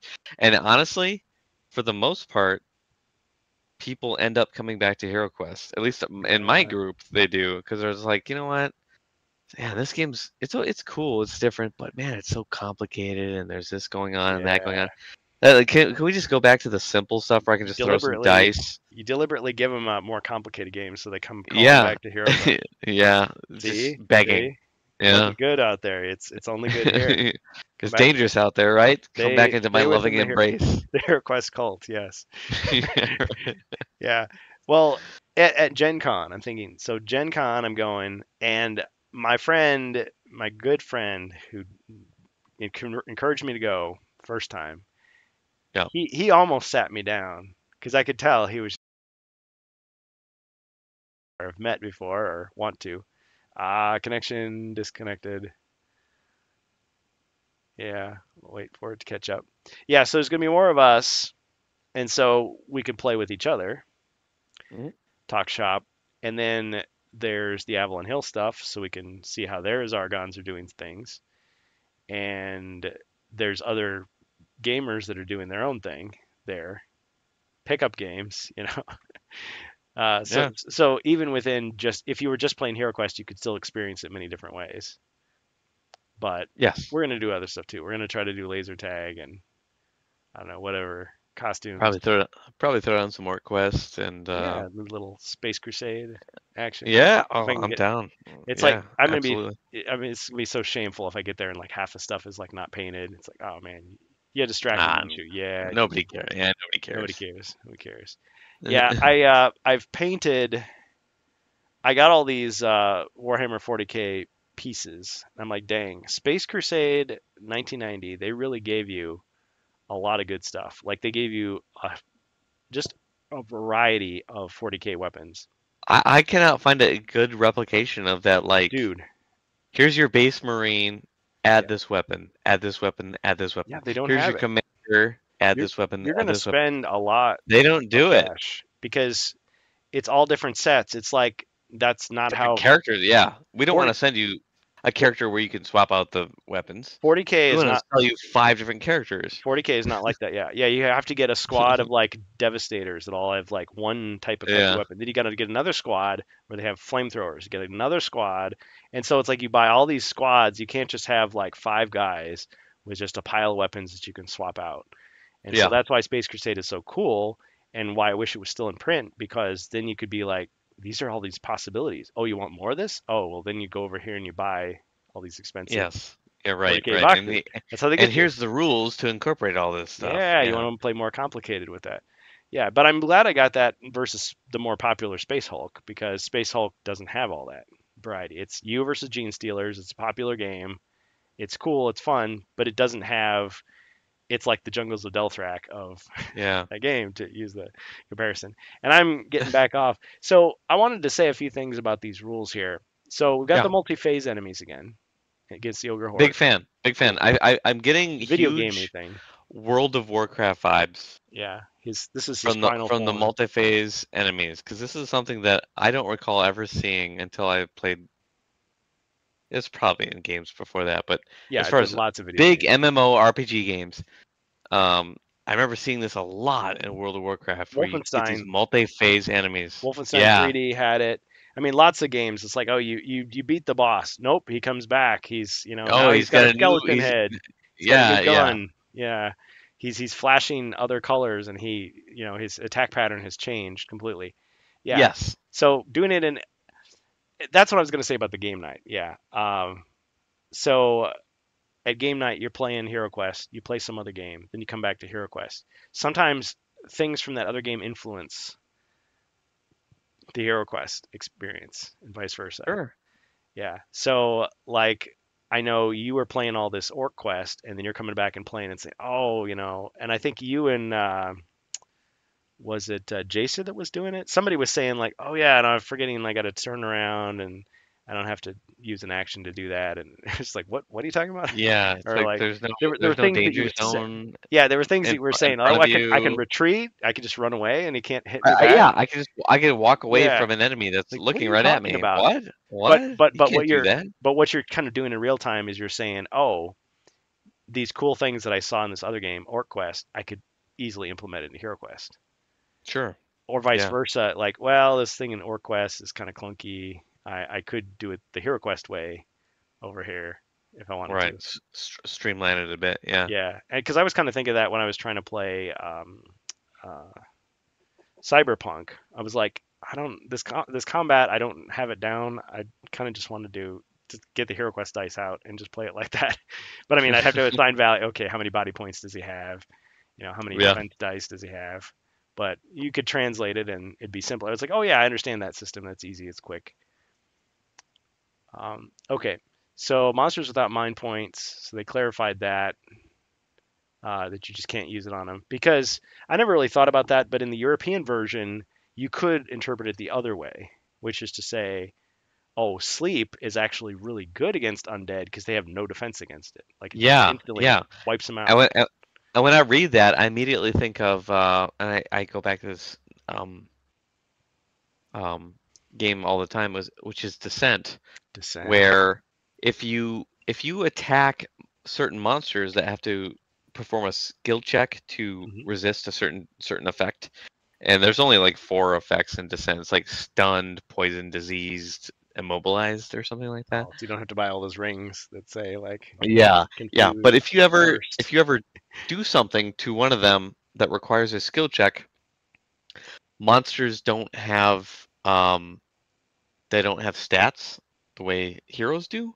so Mm-mm. they auto fail The every single autofill. time. Right. Uh, So super and effective. tying that in here to the mind point thing, where they're like, oh, you can't do that to somebody without mind points.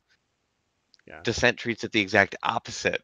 Yep. You can do it, and you get it every single time Yeah. because they can't defend it against it. So Right. it's an interesting Yeah. Well, variation there. and they realize that they're catering to all the HeroQuest players in the world, not just the American Yeah, players. yeah, So the sure. European players who played it the other way are like, "Whoa, really?" What? Because Well, yeah, that's easy yeah. or Because really, hard. it's like, okay, so you cast sleep on the mummy, he just goes down. He can't get back up. Yeah. And you could just stand there and wail on him and kill him, but why? You could just walk away. Like you don't even have to fight him. He can never get up again. Unthreatened movement, bro. Yeah. Unthreatened movement. Thanks for Yeah, boosting. house rules basically. Yeah. Yeah. Well, the unthreatened movement was introduced in into the Northlands.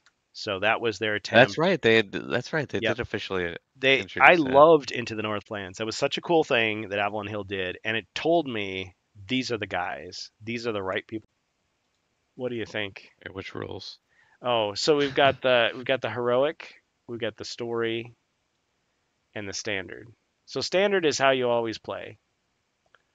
But at Gen Con Okay. last year, there was a guy, and I forget his name. I've said it a million times now, I've forgotten. But he was one of the volunteers from Baldwin Games.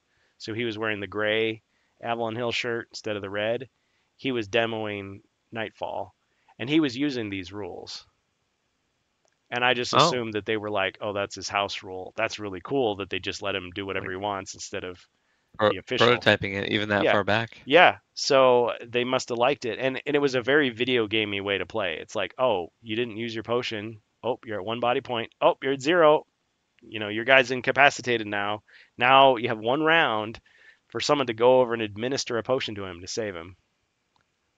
That's cool. Yeah, sorry about that, Wardicon. Hear you guys for about 5 seconds and silence for 20 seconds since it came on tonight. I hear nothing at the moment. Um, okay.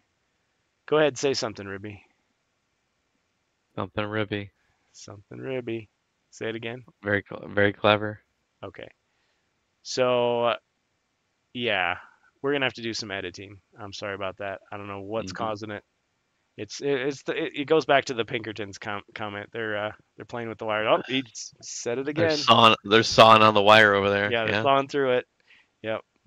Shoulda bargained. Shoulda bargained. All right. So these game modes, Return those magic cards. yeah, if you know what's good for you. Maybe in your best interest, your future prospects, if you return these. Just saying, just a suggestion. Yeah. Oh, shit. So the fact that they introduced these right away made me think this could be a really hard expansion. That they're giving you this many chances. What was your perspective? Do you since you've read through the stuff, do you feel like this is something that people are going to need to use to like have another Uh, opportunity to come back? based on what I read, no, I don't think they will be. Hmm. I was thinking that the difficulties would be related to increased monster either counts or stats. Hmm. So I was a little weirded out by Hmm. So you don't think it's really the needed? It's just difficulty level. they're just Yeah. oh it you know you get so many complaints at your table. Well, you could. There's such wimps. It, You could give it, them this. yeah. Throw them a It's bone. like the Come on. the harder difficulty level makes it easier to get the hero up. Ah. Am I reading that right? This so standard to me is the hardest one Okay. because this is the one where They just die. your character dies. So what that in sometimes in practice what it does, unless it's an ego thing because people do it that way Yeah. too. Yeah. You're never Okay. gonna kill me. People wait to use their potions until they die. Then they use They it get as a the death save. extra. They Yeah. get the extra turn in heroic. With this, it's like you don't get the chance to save yourself at zero, but I somebody see. else has to come save you. But if they don't in that round, you're dead for real. So you're saying in heroic, you read it as the It forces use a spell, use a potion teams to that's stay together. gone. Oh, yes, they do say so. Yeah, I didn't scroll the screen over to show you, but they do say in both of these modes they modified the rule because it used to be, and this was a controversy for a while, and I thought they were clarifying it here at first, but they really didn't. The controversy was okay, the original rule book says when you're the North American rules, I should say. European, you didn't have any of this. When Yeah. your character goes to zero body points, there's a way that you can save your hero from death. Because if he dies, he's out of the quest, unless you Yep. find the elixir of life, which is extremely rare. So he goes to zero body points. He's got a potion of some type of healing potion. He uses it immediately, just automatically, and you come back. Fine. What if you don't have one? Well, what if you've got a healing spell that you haven't used yet? Well, as long as you haven't done an action on your turn yet, you can use it to save yourself. The problem with that is a lot of people read that and said, well, but it's not my turn. It's Zargon's turn. Zargon's monsters killed me on his turn. So even if I have water of healing, I can't use it because it's not my Right. turn. Whereas I interpret it as no, they're saying Well, of course you haven't used an action because it's not your turn. So you get to do it. Like it's an exception to the rule. I'm Yeah. thinking of the way the I've got monk if I've got 3 healing spells and 3 different monsters kill me, I can revive myself 3 times. every single time. Yes. Yeah. Right. And Doug Hopkins did not directly answer this one, but he did kind of give a sort of related insight, which was to say with the monk, the twisting torrent, normally it says you use one style per turn, period. But he also said the twisting torrent, which lets you negate damage one time, you can use that anytime you take damage, not just when it's your turn.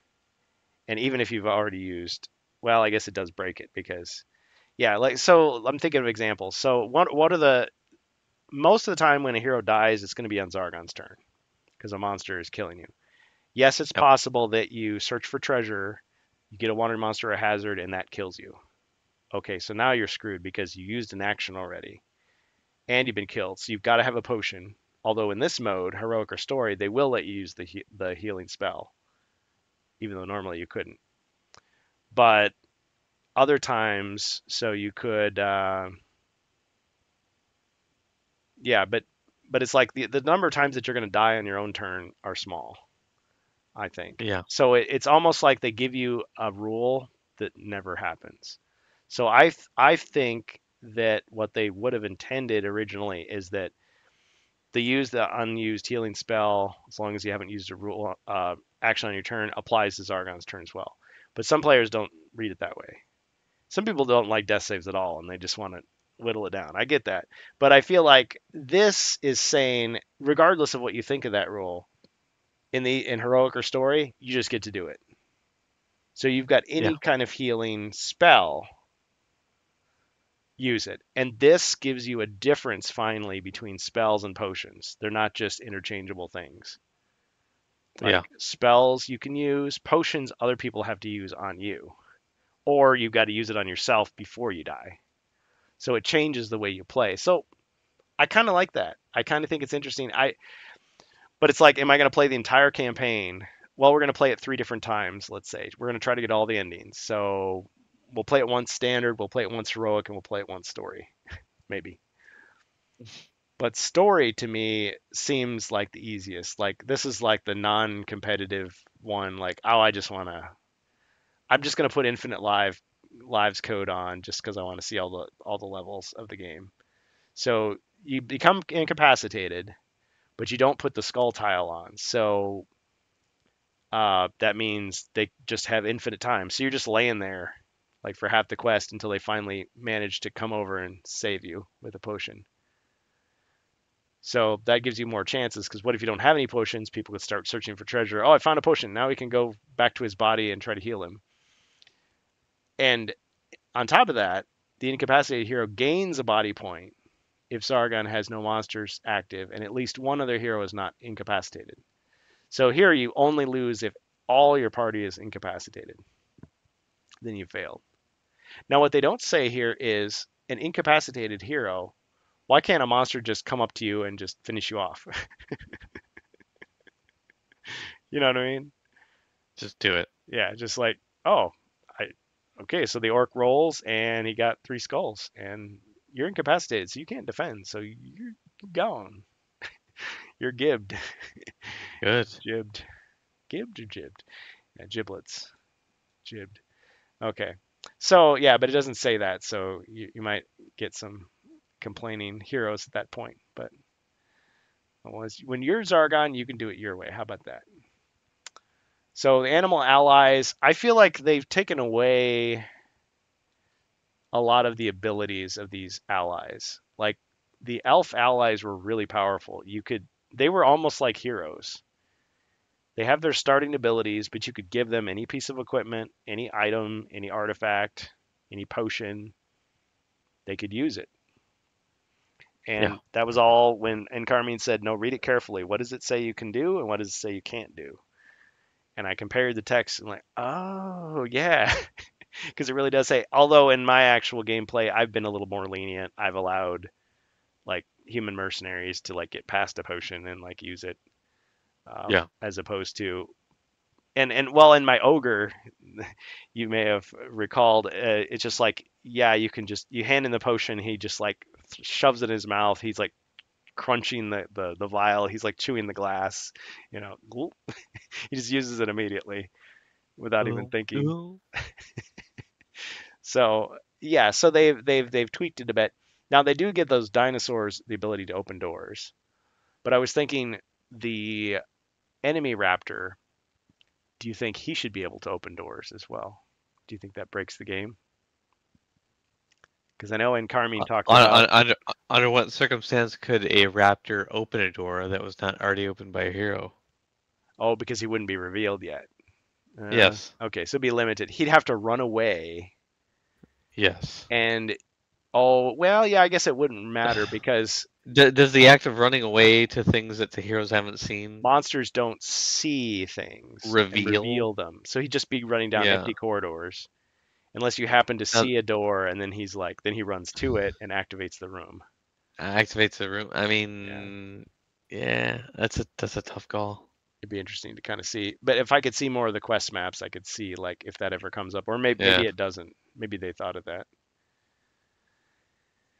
And then this was one that I know I've talked about, other people have talked about the order of play. So you have a dynamic order of play rather than Yeah. just changing it every quest or keeping it the same. See, now this is something I thought about doing at my table too. Hmm. Um, and I've specifically said no to this at my tables Okay. only for the purpose of again, everything, like I said, everything I do at my table is about streamlining Streamline. gameplay, Hmm. making the turns as fast as possible so people aren't sitting around waiting for other people to make complicated choices and wasting people's time, things like that. I mean, I've got even got rules about rolling dice where like if you roll Okay. off the table, you lose the dice. So that people aren't rolling dice off the table and I got to chase it Oh, around and re-roll it. No, no, no. It's just a big waste of time and it just yeah. pisses everybody off. It pisses me off especially. Yeah. I feel Game like etiquette. this is the People type are of limited. thing that would make individual rounds take longer to play. And this is something More I would not do. more of a D&D type thing where it's like Yeah. people sort of assume that you have all the time in the world to play this game. Yeah, there's a sort of analysis paralysis that gets Yeah. introduced. Oh shoot, And but if I go first, then I can't use no, the but you spell. can't do that. I Yeah. have to do this. No, no, no. And The usually next there's some time we'll do it this way. This and then the next round you'll do the other and thing. here's Yeah. the part about that I really hate. There's usually one overbearing player that's telling every other player what they can and can't do, which is my number one thing I hate at the table. I shank that I hero and he's I mad that I take hate its stuff. anybody that tells other people what they can and cannot do. I want every player at the table to feel like they can make a choice, I can. right or wrong, whether it's good or bad, but they're able to make the choice and do what their character wants to do, um, without being, within reason. If they reach out to the other players and say, "Hey, give me some guidance. Yeah. What should I do here?" That's fine. But when other players are telling them they can't do this, they can't do that, you can't do this, why have them at the table at all then? You're playing for them. You control the heroes. Yeah, you control Yeah, the characters. I hate that, and I feel like the idea of the order of play, well, not explicitly that thing, starts to introduce that idea, which I Mhm. don't like. Because then people start strategizing and overthinking, So individual combat rounds. could go wrong. You could do this, and if I did this, and if you could do that, and I could do that, I just don't like that. So I don't think I would do order of play on my table. I'm not sure what I would do. I know that there's people that there's usually like one point in a quest where people are like, "Dang, I wish we could change the order." And so Sure, I've kind of worked around that a little bit by saying like, because we have the uncommon feats house rule. It's like, well, there you go. if I roll a Perfect. skull, can I go before the guy that I normally? It's like, sure. Oh, Sure, you failed, do so it. you can't do it.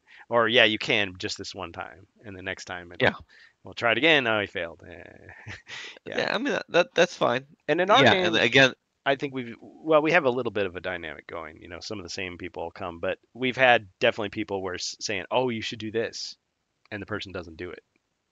but the Sure. first person doesn't like balk. Ah, you should have listened to me. Yeah, it's what the hell? You're an yeah. idiot. Why am I even playing Oh, this game? see, yeah, it's like it's a pretty good sportsmanship. If people Yeah. are upset, they keep it to themselves, and it's like Well, I appreciate that. I have numerous other games that are like that Hmm. where the players can take their turn in whatever order they want, Hmm. and I experience that exact same thing. Where usually there's one or two, usually because I have a lot of games that support 6 players because we usually have a larger group. Nice.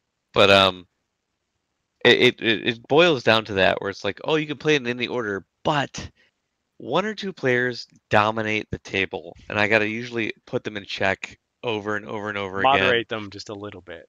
because otherwise they try to dominate the other players and tell them what they can and can't do. Yeah. When the whole point of the game that we're playing is usually what would you do? Hmm. What's your personal choice that you would do, and or what do you think this character would do? And I hate when people try to eliminate that choice. It Oh just yeah. really Well, makes me annoyed at the table. and I feel like as filthy casual that I am with these tabletop games, Yeah. I a lot of times I'll come to a game, and I'm not saying this to be like humble brag, but it's like I come to it with a sense of humility. Like I don't know this game very well. These other people I'm playing with do, so I'm gonna ask them for advice, and I'm gonna like take it seriously. Yeah, Like, oh but shoot, then okay guys, okay, I know I can do I this or would this. too. What do you think I should do? And they'll say it, and I I'll would do the go, same thing okay, okay, I'll try it. until I understood the game, and I've Then I played it a feel few times, confident. Yeah. which most of the players at my table have played the game numerous Mhm. times. And once I'm at that point, it's like, all right, It's like lay off. stop telling me what I can and can't do. I'm gonna make the choice I want to make. I think I've got a handle on this. You can back off. Yeah, Yeah, yeah. yeah. Like it can be becoming And, really and if I annoying. can't make a choice, why am I sitting here? Right. I'll just go somewhere else, you know? Yeah, we hope that people don't get pissed off. But good Yeah. point. Good point. Fair point. And I'm sure people listening to this can resonate with that if they've done it before. So I feel like every table's got that one or two yeah. people that are like the dominating factor. And there's And a me as a Zargon, I know more than every player, yeah. I feel like. And I've played more games than every player, but I never ever tell the players you can do this, you can do that. Unless they ask you. Other other yeah, with other than by what's in the rules, but like Hmm. just raw what can you do, what can't you do? Oh, you shouldn't do that, you shouldn't do this. Yeah. That's terrible. Well, and even if it's I mean, there's always a tactful way to do it. Like you're playing with grown-ups, you don't want to like treat them like a kid, but sometimes you get people where it's like you can tell they're tired or they're confused or maybe they're a little frustrated, and you're like, Oh yeah, hey, absolutely. just to remind you, you actually do Just have right. three options you can use here, and Yeah. You could you cast that spell you or you might could do wanna, this.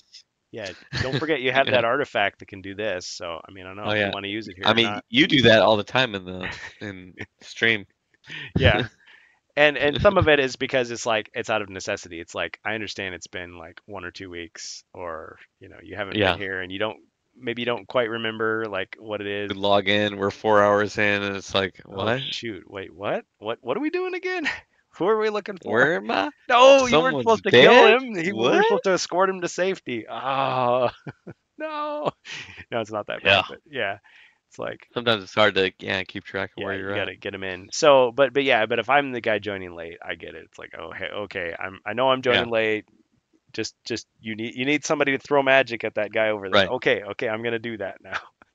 Yeah, Great. but Yeah. in general, in a larger sense, I've got a lot of large player count co-op games that I like to bring to the game nights. And I hate when people are trying to dominate and tell other players what they can and can't do. I'm gonna troll you the whole Gen Con where I'm just gonna be like Oh telling no. you'll be like, Ribby, you can't do that. You yeah, gotta go over here. you're Three just three squares to the left and flipping. one to the One north. more. I'm flipping the board. No, I'm totally kidding. On record, I'm not gonna be Yeah, that yeah. guy On record, he's perfectly. gonna troll. Yeah. Okay. So with this section, and I remember Always Bored, Never Boring did his second video, and he was talking about, well, notice the basins, these pools of water, these little rock piles have multiple Yeah, uses. right. So And yeah. it's two different minis Hmm. for some reason. Yeah. So there's a pool of water and the pool of water with the bonfire in it. And the thumb is covering it up, but the crystal clusters. Yeah. So So you what's the put, difference between these? uh-huh. Very interesting. Yeah. So the crystal cluster, so and he was saying the yellow plastic, the translucent miniatures, because remember the Pixie games that said translucent dice, unfortunately it was not true. Yeah. There aren't any dice in this pack, but the translucent fire and the translucent crystals are hollow, so you can put a LED light even easier underneath it to light it up. It's like, yes, I'm glad I bought those balloon lights. They specifically said that. Yeah, I and those feel like that Gundam was lights. almost a nod to um Dragon's Rest type Dragon. stuff, Is that what they like where do? yeah, they have like specific things you can print off that are designed for LED, Yeah. like glowability. Yeah. I used to laugh at the idea because I thought you're really gonna do that. That's so silly. But It's I over the tried top. it. Come on. It is over the top, but it's It fun. is. It's fun. It is so If you fun. don't mind spending a few extra bucks just for a little gimmick, that's kind of fun. LEDs and batteries are cheap. Yeah, they are. Yeah, you can easily replace them. I mean, I got a huge bag of these things. And Yeah. at first I thought I made the wrong choice. I should have bought them all the same type of light, but actually there's things that the Gundam lights can do that the balloon lights can't do and vice versa. Like the balloon lights are so cheap, like if you like put hot glue on them or if you broke them open or like did other things with them, it's okay because you've got so many and they're super bright. The Gundam lights are nice because they've got like an established base, so you can use them almost like you just like make the base taller of the miniature. But for other things, like they don't fit very well, so then you can use the balloon light. So yeah, it's different strengths and weaknesses. But the crystal cluster is a boost to the channel dread of the cultists, or the what do they call them now? The blight weavers. They're green cultists, Yeah. blight weavers. So since because in Rise of the Dread Moon you had the specters that could move around so easily and cluster up with the cultists to boost their channel dread. So now that spell, as long as they're adjacent to another monster that has that same spell, their spell is more powerful. It's a greater chance of hitting. So you don't have the specters, but you do have these crystal clusters. So the idea would be you can go up to it. You can't attack it, or no, you can attack it. It has 6 body points and it cannot defend. So it's like you destroy the source of their power and now they're weakened. But they could, but there's only one of them. So yeah, it's just like this is a magic boost for the bad guys. Yeah. So that's one use. Then without anything, the pool of water is just a spot where you can end your turn there, and it'll restore 1 lost body point instead of drawing from the treasure deck. Oh, you search. It's like you search for treasure and you find healing. Oh, that's nice. I found myself. Okay, and then the bonfire. I feel like I'm reading this for the first time. Maybe I didn't even read this in the other stream. I was so all over the place. Creatures may move. Drunk. Yeah, drunk with power, more like it. So this, I was thinking that this was from Wizards of Morcar, but no. In Wizards of Morcar, the the wall of fire and the wall of water and the wall of stone just block your path, Hmm. and you can destroy it. But I was thinking, I came up with something which I thought was from Legacy of Sorasil, where it's like you could cast a wall of fire that would like block the path, and people could go through it, but they risk taking damage. So, but I'm sure it's a common like fan thing. But yeah, this is what it does. So you can walk through it, but you got to roll a combat die. You could be burned by it. So it's like a persistent trap, and it doesn't look like there's any way to get rid of it. So it's just a permanent obstacle. I should be able to cast Tempest on it. It makes the fire bigger. It's like, darn it, didn't work. Okay, and I got to get your opinion on this. Okay. I know we're getting kind of late into the night here, but do you think that this is meant to be a statue of Zargon? Statue of Zargon. Oh. We finally see him. Maybe. Wait, can you scroll out? What are we looking at here? What am I No looking at way. here?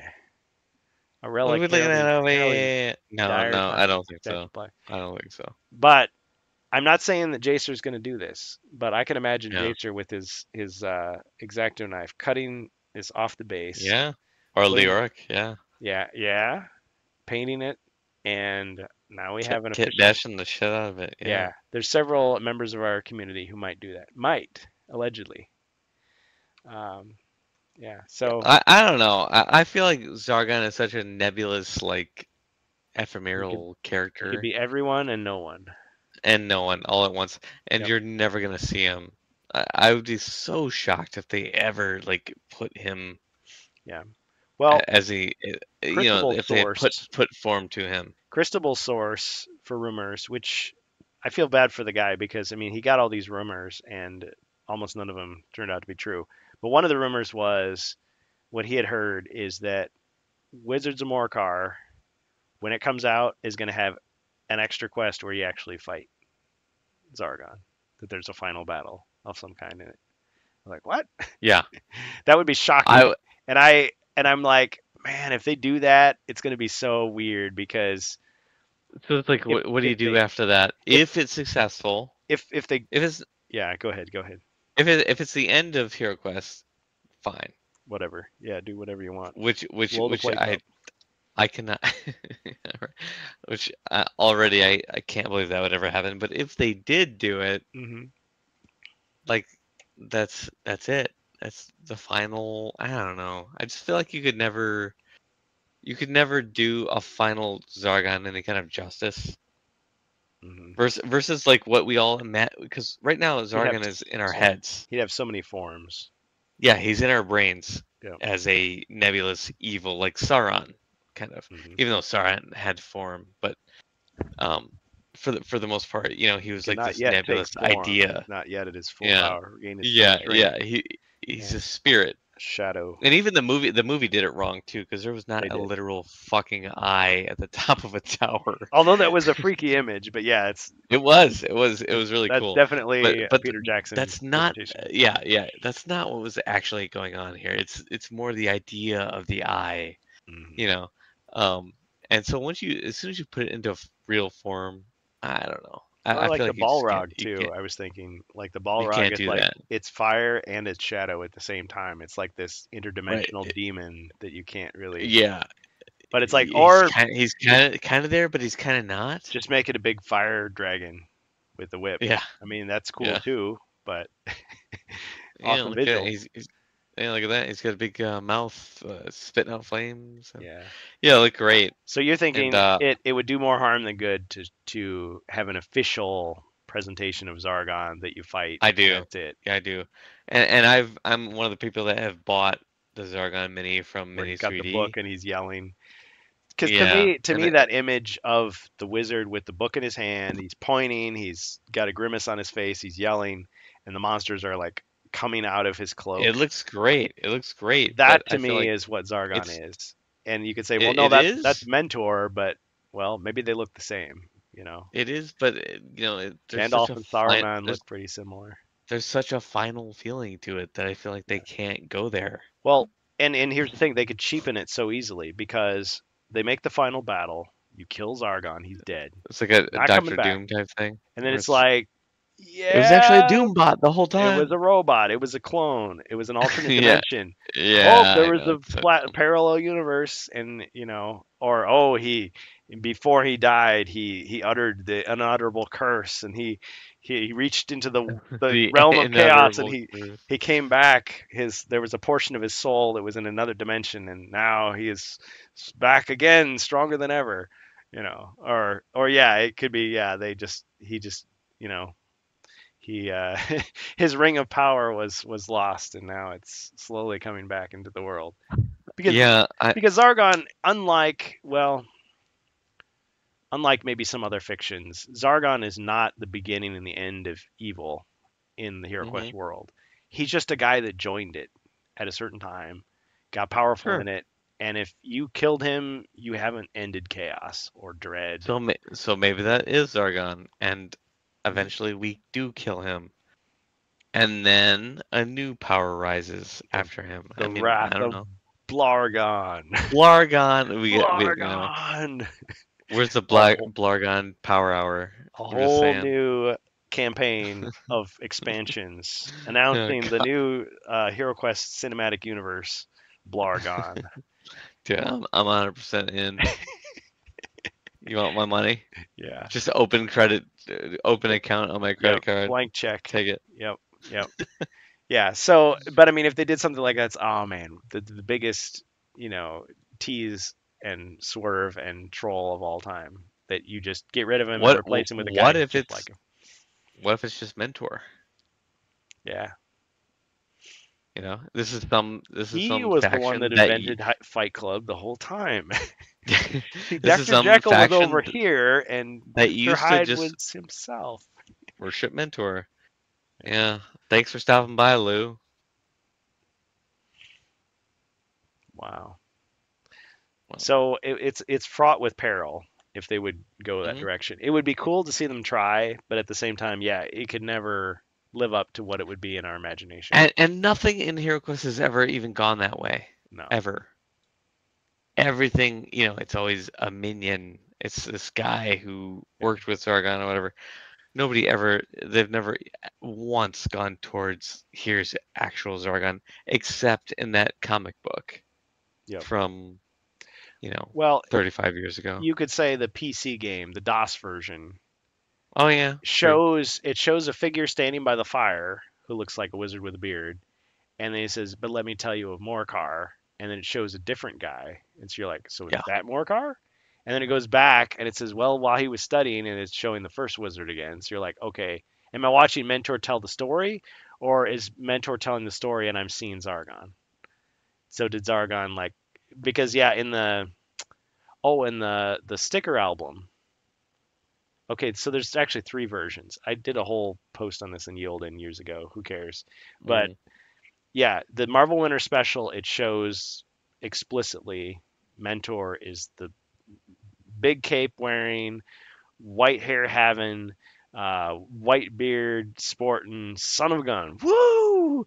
That's that's Mentor, not Zargon. But then it switches over and you see he's looking through the magical pool and it's like it's Skeletor with the hood on. No, it's Morcar. That's him. Can't see his face. He's got glowing eyes.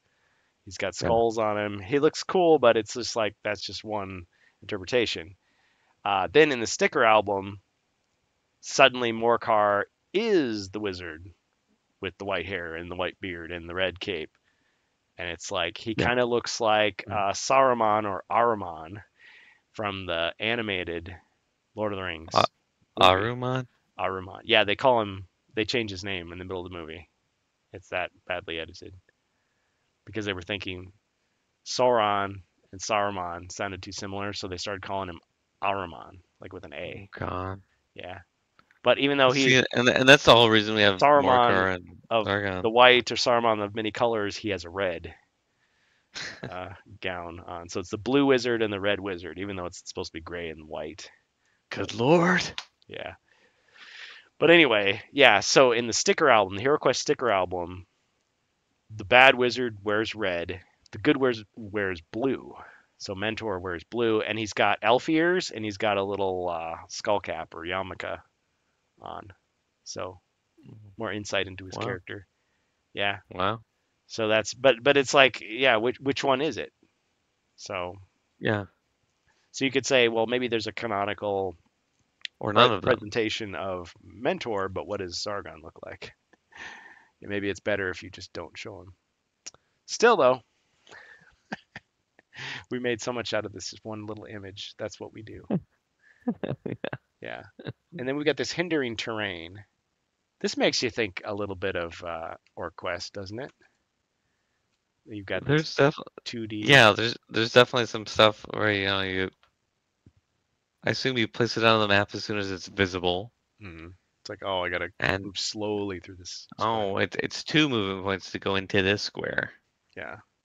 I guess Yeah. it's not entirely new because the Frozen Horror did have those frozen rivers where it's like each square, oh, it takes two squares to cross one.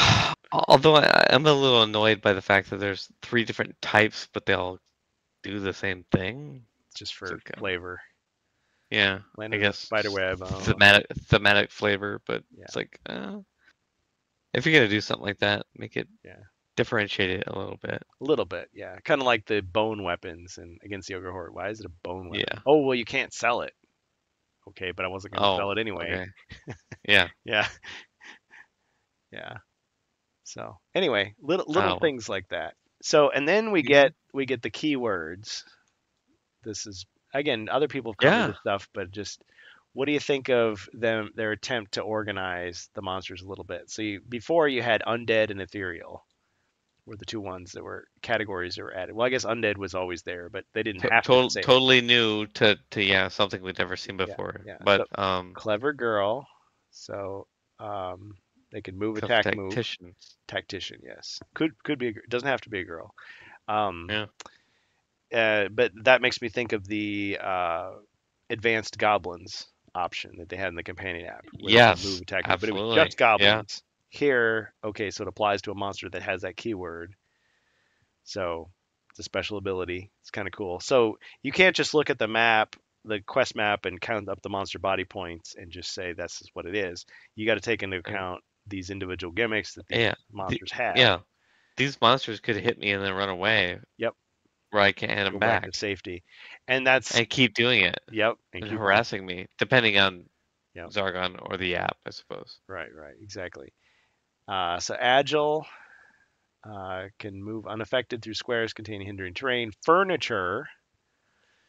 Now, This Agile, I thought was going to be a in little heroes. more versatile than that because I'm thinking of OrcQuest in this case. Mm-hmm. In OrcQuest, Agile is means you can move diagonally Mm-hmm.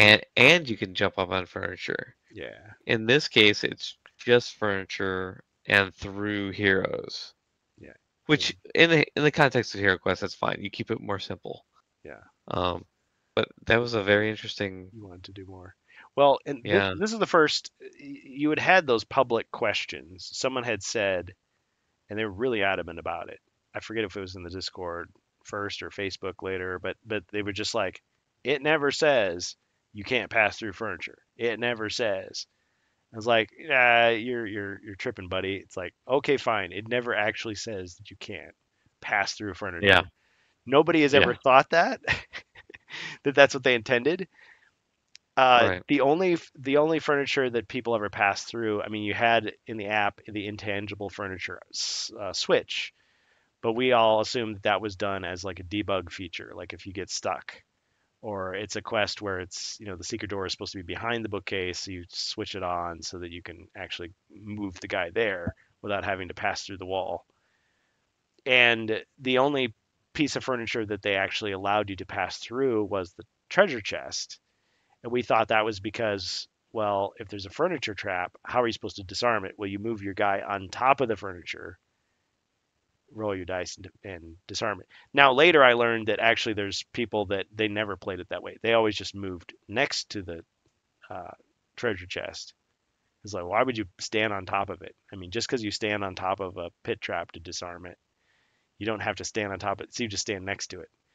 Like, okay, Yeah. fine, whatever. But when I was a kid, I loved balancing the classic dwarf figure on top of the treasure chest, and you could do it just right. It looked so cool. It's like he's just squatting on top of there. He's like fixing it. It's the best. But you can't do that with the new miniatures because it's too rounded, and the base has that little dip on the bottom. You'd have to like modify it. You'd have to 3D print it to make it work. Do that. Yeah, but I thought, okay, so the app is trying to allow you to simulate that you move on top of the chest. But now that you have in this quest pack, you've got an artifact that allows you to do it, and you've got a monster ability that allows you to do it to just pass through furniture. So those crowded rooms don't have to be so crowded. The other thing is, if they can pass through it, you could stand on it too. So you could just stand on the table. You could stand on top of the bookshelf. That could give Zargon's ideas about would it change the tactics or just he's just standing on top of the furniture. Does he get a reach advantage or something? I feel like that would change some tactics. Yeah, it could be fun. Yeah. So ranged, that's no different. That's just like against the ogre Hmm. hordes. Um, they gave us a card for the boomerang goblin, which is nice. I still am a little iffy on the dagger being the close range attack. Like they're super strong from a distance, especially I'm like a goblin going from 2 attack die to 4, but then up close he's just 1. He's like useless. I mean, yeah, they want you to close the distance to attack them. I think the way I would do this is I would just like I would make the 1 die like a stronger die, like a black die.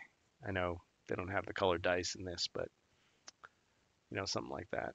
Or you could just play it the way it was originally, where it's like, yeah, the attack at range is the same as the attack up close.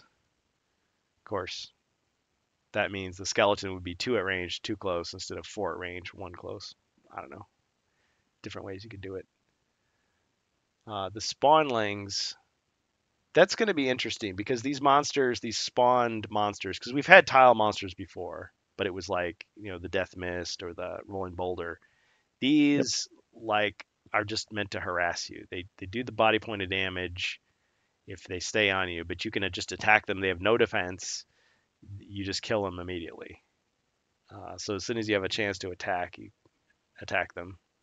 And That's another one of those keep things them where I off feel you. like until we play it, We won't know how it really feels. do we like that? Do we not like that? Because I felt like with other games, Play Desert. yeah, Descent, OrcQuest, things like that. I read about them and I was like, that sounds great. And then when I started playing them, and I had different feelings about how I felt about Yeah. those mechanics. Although usually for me it's the opposite. I'm like, that sounds like it sucks, and then you play it and you're like, oh, actually that's kind of cool. Well, that's not Yeah. so bad. Yeah. I mean, I think with Frozen Horror, I was like, dang, the polar warbear, he gets his second attack. That sucks. Or oh, the Yeti can hug you. Well, Well, yeah. that's kind of a neat thing. And it was like the opposite. It's like, oh, actually the warbear thing works pretty well, and the Yeti hug really sucks unless you change it. Yeah. So, but at least they're thinking of all this stuff, and I'm just thinking, man, I feel bad for whoever has to program all this stuff into the app. Like, I hope they take plenty of breaks, or they at least started early to add all this stuff in, because it sounds like this would be a lot of. Well, some of it's already in there, but I mean, um, it's a lot to do. So venomous to me doesn't sound like that big a deal. Like it almost sounds like the caltrop. Like it stops you from moving. That's it. But here you can resist it even by rolling a red die, 5 or 6, so not just a 6. Yeah. And then it goes away on its own the next turn. So it's actually not that bad because it doesn't stop you from defending or attacking. It just stops movement. So it's like, oh, okay, I have to stay here and fight this guy. Now it could be bad in the sense that, like, I feel like a lot of the things in Rise of the Dread Moon were cool, but they were underutilized. I don't know how this is going to be utilized. So again, it's the question of, yeah, in context, how does it matter? Because I could imagine like, okay, so the venomous monster stops you in your tracks. Oh, that's not so bad. But then the other monsters move in. Oh shoot, now I'm surrounded. Like that could be really bad. But if it's just like, oh, I just have to fight this monster, I can't run past him, fine. I'll just fight this monster. So what? I was going to do that anyway. Yeah. Tangling Roots. Hero enters a square adjacent to a monster with this ability. I've Moves you seen at the that end. ability in other games. Yeah. I can't think of what they're So, called, but they might involve guys with green skin and fangs yeah. and a penchant for eating chickens. Rhymes with Schmork Quest. Schmork yes. Excellent. Structures such as No, walls. actually, there's a I think the master spiders in Descent do that, or Hmm. like if you move. No. I take that Oh, back. There's a thing where like if you move while you're adjacent to them, and adjacency in that game is any of the 8 oh, squares around them. yeah, Um, any movement surrounding them, you have to like spend extra movement to move. yeah. I've learned not to But use the term orthogonally adjacent because apparently yeah, it's right. a term that only board game players Y- use Yeah. and abuse The to point create is, debate.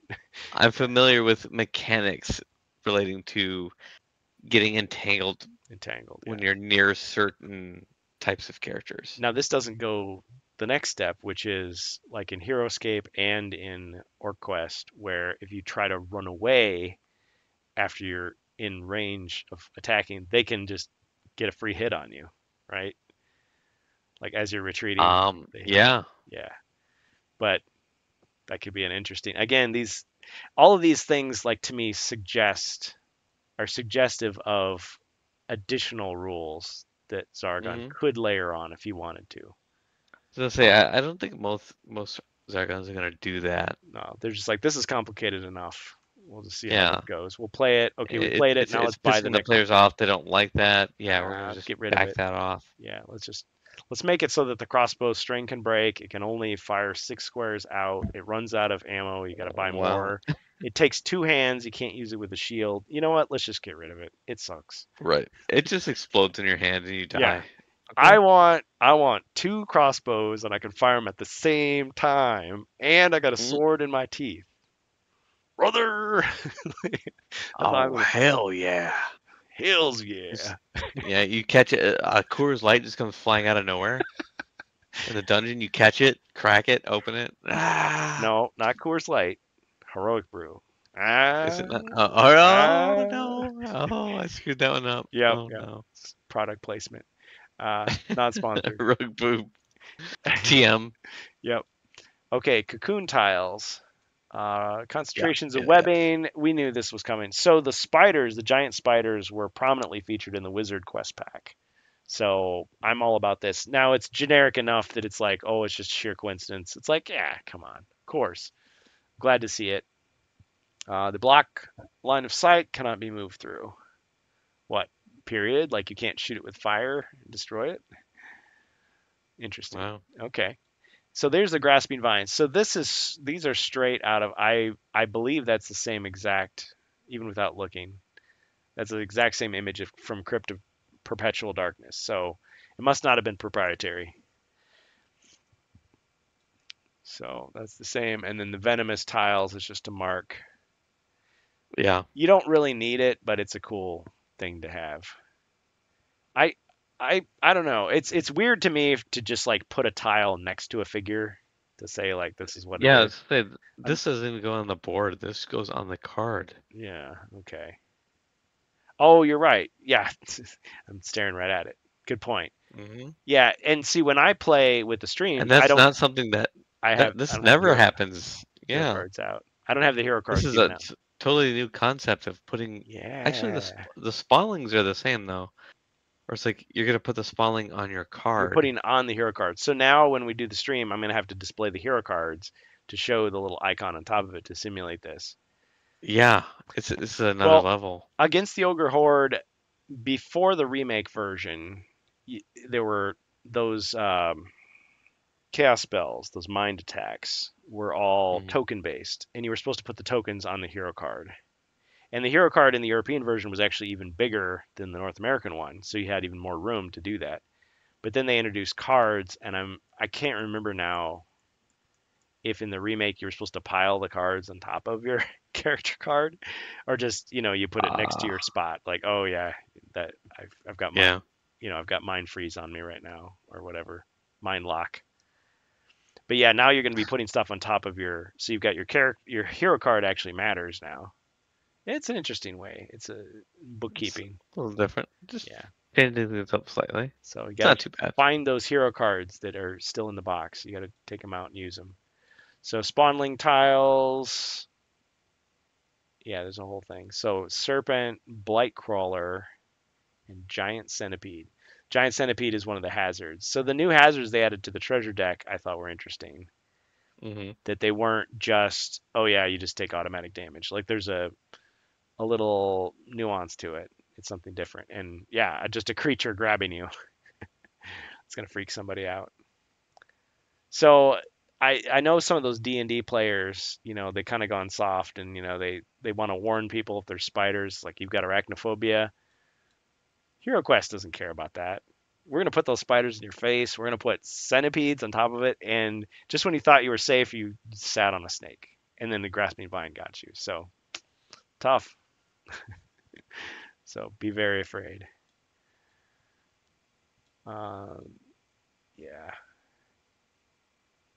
Okay, well, I think we've pretty much said all we need to say about that. I mean, the rest of the stuff we've talked about before. So, final All thoughts I have on, to say about that. yep, let's plug his microphone in. That's all we heard.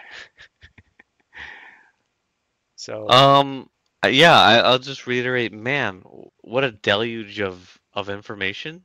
mhm, I feel like we've never gotten this level of detail from any other this early, expansion so to this speak. early, way before, months before September, it drops. yeah. I mean, people are saying it's going to come out before September 1st, but we'll see. I feel it. I feel it will too. I feel like they'll probably start shipping before Gen Con, How but could they show it? How could we be playing it at Gen Con and they're not going to sell it? yeah, Yeah. yeah. I feel like even still, I Mhm. feel like they'll still sell it at Gen Con, but um, Maybe before that. Maybe some countries will get it before others. yeah, and I feel like in Rise of the Dread Moon, people were bitching, Hmm. and it's hard to believe this, but people, if they re-release the old quest packs, people bitch and say they're just reselling the old stuff. Nothing new. And they, oh my god, they're just milking us for cash. Oh my god, it's just nostalgia bait. Hmm. But then in Rise of the Dread Moon, they did something totally different and unique. And then I saw people on Facebook and Instagram and X, Twitter. Stop that now. formerly known And as Twitter. The artist formerly and known as social media. Yeah. yeah, yeah, yeah. Go ahead. Cue this sweet guitar solo. But there's people that were like, Rise of the Dread Moon, this is too complicated. You added too much. This is bad. Well, I'm playing this with my 10-year-olds and this is too much. What were you guys thinking? And the point is simply that no matter what you do, nobody's gonna be happy. Well, Somebody's gonna bitch about something. somebody will be. Well, and I'm going to push back just a little bit and say that Hmm. I did. I approached Rise of Dread Moon with excitement. I was thrilled. I had Yeah, no negativity that I remember. And somebody's going to sure, say, "Well, actually, Kurgan, you did say this negative thing here." Oh, okay, fine, I did, but I don't remember it that way. I remember sure, myself being very enthusiastic, like I'm going to see sure. what they have to say here. Oh yeah, I did say some negative things. Okay, fine. I All that said, being said, yeah, yeah. yeah, The Magus all that Guard I being said, thought could have been more different, but yeah, yeah, the yeah, point yeah, is exactly. they had the new concepts, but when I was playing Right. Rise of the Dreadman, when I first started our streams playing those games, other than Nightfall, I was caught off guard. Hmm. I hardly did any prep at all.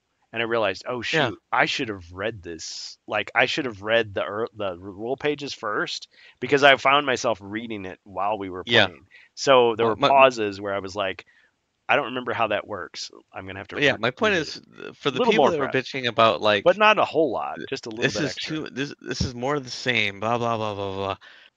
I feel like this is going to be a great expansion because there's not going to be more of the same. There's lots of variations of characters, special abilities you haven't seen before. There's going to be that contingency of people that are going to bitch about like, this is too complicated. Well, so what they wanted was like two or three more incremental packs in between that slowly raise the complexity level. Yeah, that introduced the same characters again. Like Yeah, what are you expecting yeah, exactly? it I wanted all new characters. I they're wanted new learning. monster types. Yeah, and The and fact that we got mhm. goblin archers and skeleton archers and orc archers in um In the ogre reward. horde, Yeah, that blew my mind. I was like, that is the coolest thing I've ever seen. I cannot believe they did that, you. and they're I saw that coming. continuing this. Well, I mean, Yeah, they were there from the beginning. The only thing that was not 100% certain was, are they going to have the new minis. sculpts for it? Yeah, Yeah, but yeah, they yeah, not only that, but they changed the rules for them, for good or for and ill. they did. Yeah. At So least giving us cards for them. yeah, yeah, it made a whole new character, and then saying, oh, just whenever you want, you can swap those guys in. Yeah, And but in this just like new the Magus Guard, expansion, like there's a limited number of them, so it's not like oh, every goblin is now a ranged goblin. Well, Yeah, if and you they're want not. it to be. And I've totally been weaving those into my Prophecy of Tilor Nice. um campaign. I'm like, oh, Well, here's a I've ranged skeleton, here's a ranged goblin, I've here's a ranged orc. yeah, and I like those variants of the classic monsters. I've Me woven too. those into That, my that other. is one of my favorite things ever. Yeah, Yeah. just like I want to say Rise of the Dread Moon had like there was a fiery skeleton. He can use Fire of Wrath. I was Yeah. like, oh, cool. So when people were cashing in the monster upgrades, I'm like, what if there's other fire monsters? So I was like, oh well, the the fiery mummy who has ball of flame. It was like I was adding extra stuff to it, but just based on so it's like now it's a theme rather than just oh it's just Yeah. one room with one special monster. And Which I feel like yeah, they are sufficiently balanced. You could put them anywhere. yep. It doesn't matter. You could put a goblin archer anywhere you wanted, an orc archer anywhere you wanted, skeleton archer anywhere you wanted, and it would work. Yeah, but you can strategize with it. I mean, Yeah. my negativity, my toxic fandom with Oh no. Rise of the Dread Moon, my gatekeeping was Doomstain. Gatekeeper. Yeah, I'm guilty of all those things at one time or another. Yeah, that's fine. My thing was I was like, why did you make the Magus Guard when you could have just used the quest notes to make any Chaos Warrior have those powers? Yeah. But Yeah. then I was thinking, well, but here's what you could do. You've got 4 Chaos Warriors already, right? Dread Warriors.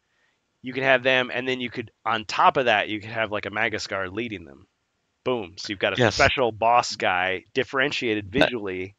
that has some other spells or Yeah, whatever. Yeah. exactly. Yeah, and or you could have 2 of them. So now you've got 6, badass hmm guys in armor, and 2 of them have got magic. So okay, we'll take those guys out first, or whatever. But yeah, you could do it Put a other rim, ways. put a rim on his base immediately. Yeah, yeah. Oh my God. The captain. Yep, that's the lieutenant. But That's the okay, so elite. so the new book though, Hmm. based on what you get on the screen, Blightcrawler, Blightweaver, Giant Ape, Raptor, Serpent, Skullblight, Spawnling. Tons of new enemies. Yep. Every one of those is brand new.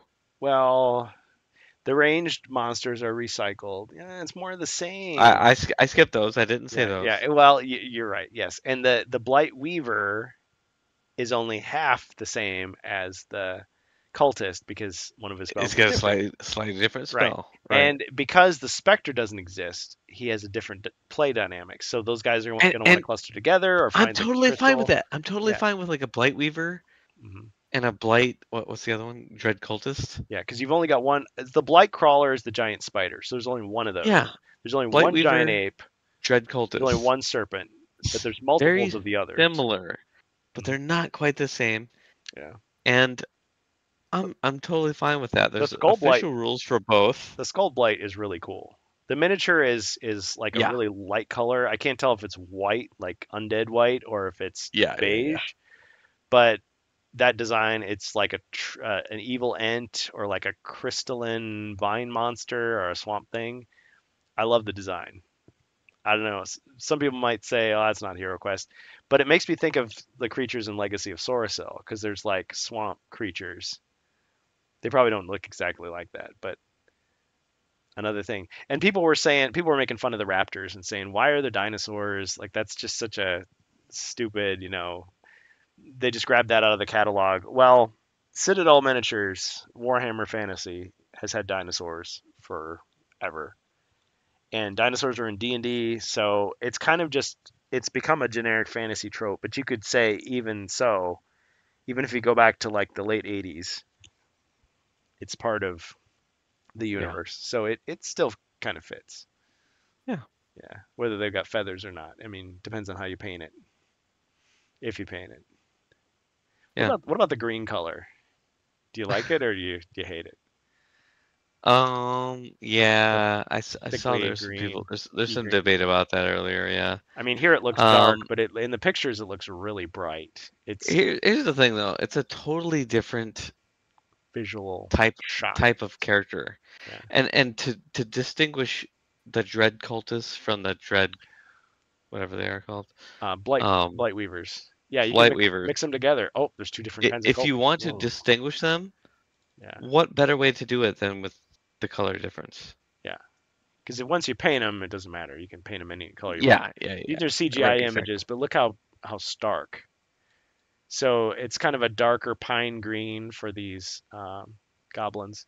Oh yeah, and then we always forget we got the saber fang animal That companion, and then the and goblin, the Goblin the Warlock. gray goblin warlock. Again, That I'm not saying that introduces they a I'm whole not saying new that they did a tribute thing. to Amalgamash in this game, but they did a tribute to Amalgamash in this game because he loves the warlock Goblins. and he loves goblins and he puts them Yeah. together in his videos all the time. All I'm saying is Ribby is a little ugly ass little goblin. If you wanted to put him in a quest pack, Is that a give him a bottle in little his hand? homage. Is that a Is he drunk right now? Holy shit! Yep, Oh my god, I knew it yep. the whole time. Yeah, the green character, he stood too close and it's like, "No, Right? no, He's no. Better he's back away." he's covered. Actually, Oh, he's actually covered in puke. no. Yes. Yep. See? See, it all fits together when you think carefully about it, Right? You got to think fourth dimensionally. fourth dimensionally. Yep. So this treasure is beige, at least in the CGI picture. So the chunk of That treasure, is different. I could see people painting this as like a picture Yeah, or we're like used a to seeing what mirror, brown or yeah, maybe gray. dark brown or gray. Yeah. But this will stand out for sure. Is that one of the minis included? Yeah, it's just one I guess piece. It's one piece. So I guess it's it's just just one. furniture. So it's a chest, a picture frame thingy, It's like an urn or something. like a stalagmite thing, Yeah, it looks. all combined. These are crystals. Oh You yeah, know, the evil crystals are taking over everything, and there's you know what it makes me crystals think of? on the monsters too. Yeah, go ahead. Somebody made a was it a it's like a treasure chest room tile. Yeah, like a treasure hoard, treasure room. Yeah, it reminds me of that. Like you'd put that in a treasure hoard room. Yeah, The characters enter and they see this and they you got to can buy five search copies for a whole bunch of stuff. so Yeah. that you can have just piles and piles of treasure. Yep. Yep. Yeah, only 2 bags of gold will fit on your donkey as Oh it come home. no. That's enough. Right. On your jackass. Yeah. Yeah, take your jackass out of here and your Yeah, donkey that get you the rode in hell on. get that Oh, get that raptor you rode in on. Get out of here. yeah. See, Come where's the saddle? I want to be able to ride it. on. Take the mini Dino off the bats. Riders. Yeah. Well, one of Stephen Baker's games. I think it's German. It's like something the dinosaur, and it's He's not plastic German though. models. He's English? Yeah. But Okay. it's like it's in another language. It's not in English. But the game, it's listed in his credits on Board Game Geek. Oh God. But everything's on there. And Yeah. it's there's plastic models for dinosaurs, and there's plastic models for the people that ride them. So you like click them together, and they're on a board, and there's dice. And I was like, man, if I were 10 years old again when that came out, that would have been like the ultimate game. People that Yeah. reviewed it said, it's not the greatest game. It's just kind of a messing around time waster kind of game. Liars. Liars! It's the greatest ever. Yeah, Yeah. we need to review Brigade Review and it in Brigade it. 2050. Yeah, so we need to up the vote so to make it like higher in the ranking. People have criticized their system, and I take no Yeah. position in that We thorny we debate. have to play it now and then revisit it in 30 years. Yeah, something to dinosaur, but that might Okay, be a so let me tribute. ask your opinion then. Nobody's asked your opinion on this stream. Nobody cares. No, go ahead. What? Oh, come on, you stop that. Um, what are your opinions on the two new hero classes? We haven't touched those yet. I like the Let's start barbarian. Okay. I love the sculpts.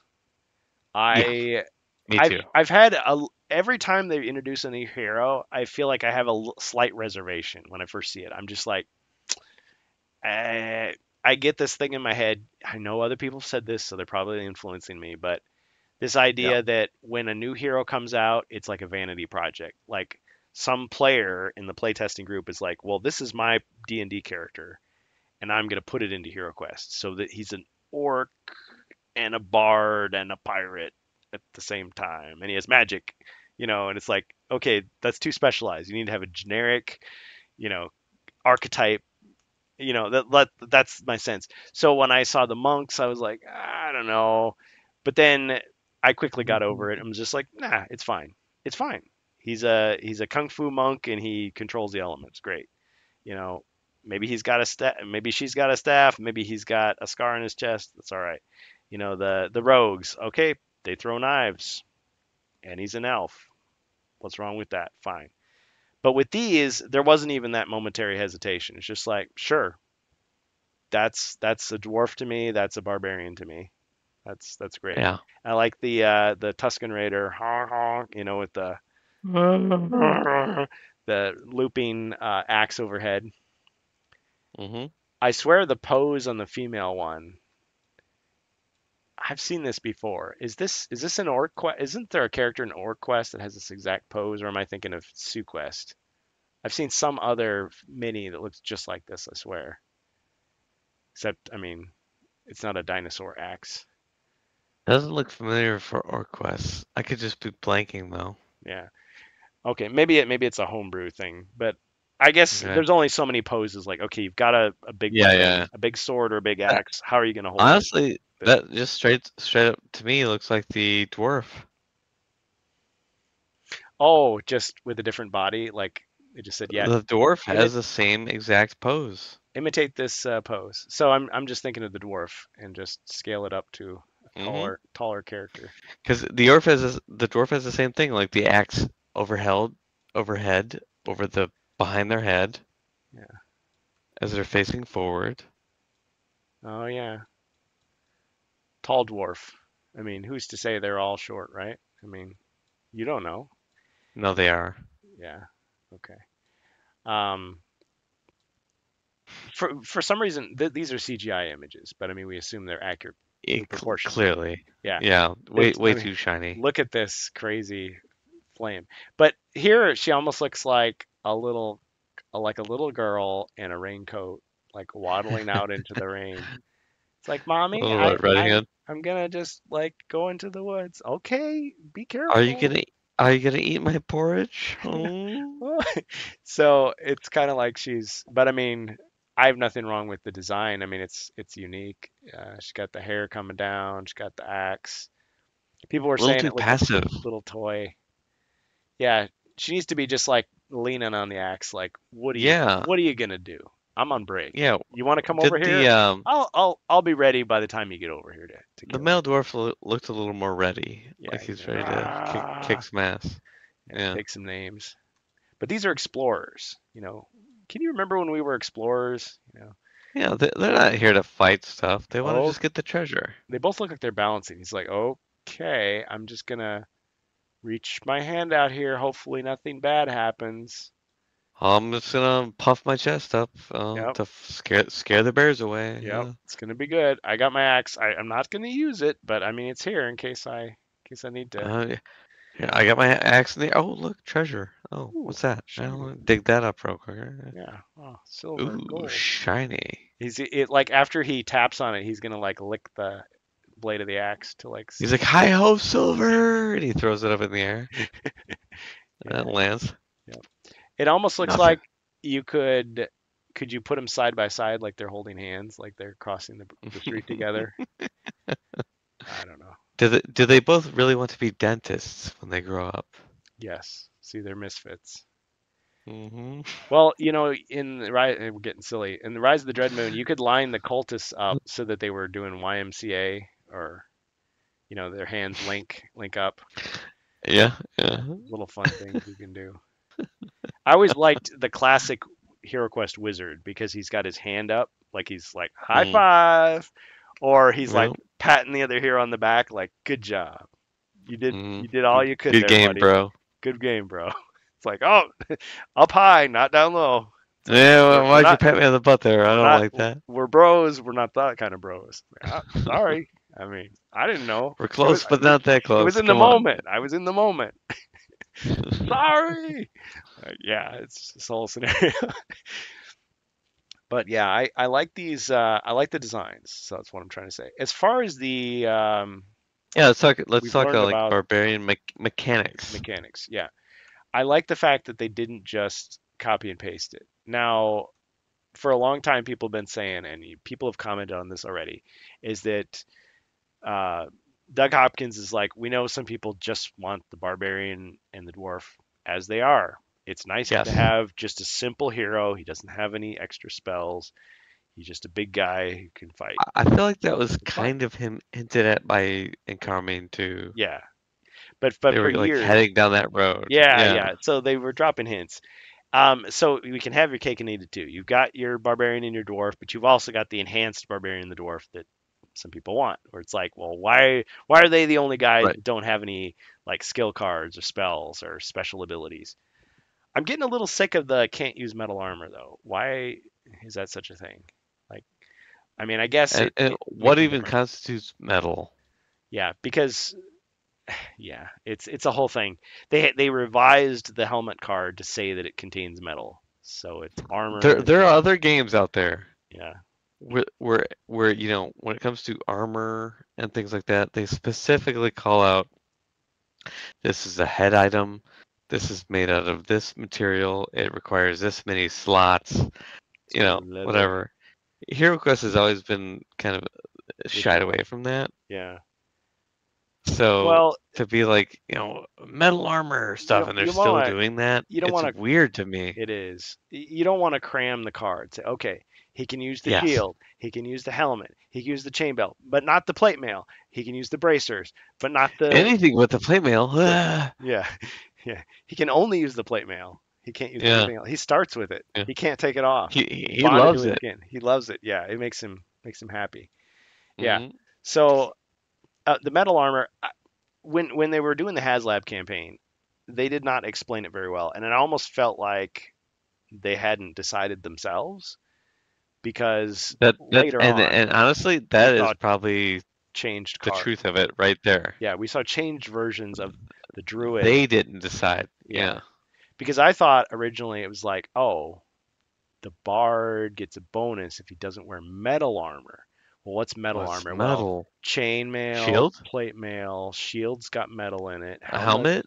yeah, I can't. Shield? Oh, but they must have brought the cloak of protection back, so he's gonna wear that. And well, bracers are metal, But but wait, then they cloaks are changed it. just Yeah, cloth. Wait, yeah, it's what? not armor, it's magical. But it's like, oh, but Yeah. no, no, no, no. The wizard's cloak has replaced the cloak of protection, so that's not it. Bracers are made of leather. Okay, so it's leather armor. Okay, and then then they clarified, well, the shield is wood, even though it's got. So it doesn't matter if it's metal in it. It's like just a definition, a category, metal Yeah. armor. So metal armor is everything except a shield, Hmm. right? So there we go. Yeah. I was gonna say So right. yeah, Depends on the Zargon, I suppose. yeah. So the explorer dwarf can't wear metal armor, Hmm. and the berserker barbarian can't use ranged weapons, which people were arguing about already. It's like, wait a minute. Which So he basically boils down to can't like use a what, two crossbow, things? can't use a crossbow, Crossbow, hand axe, but and it's like, dagger, I well, he could use suppose. a hand axe, but he just can't throw it, or he just Well, can't use it at all. He and can't that's even pick it up. already somebody people were bitching about. Like, Yeah, does that mean they cannot use the hand axe at melee?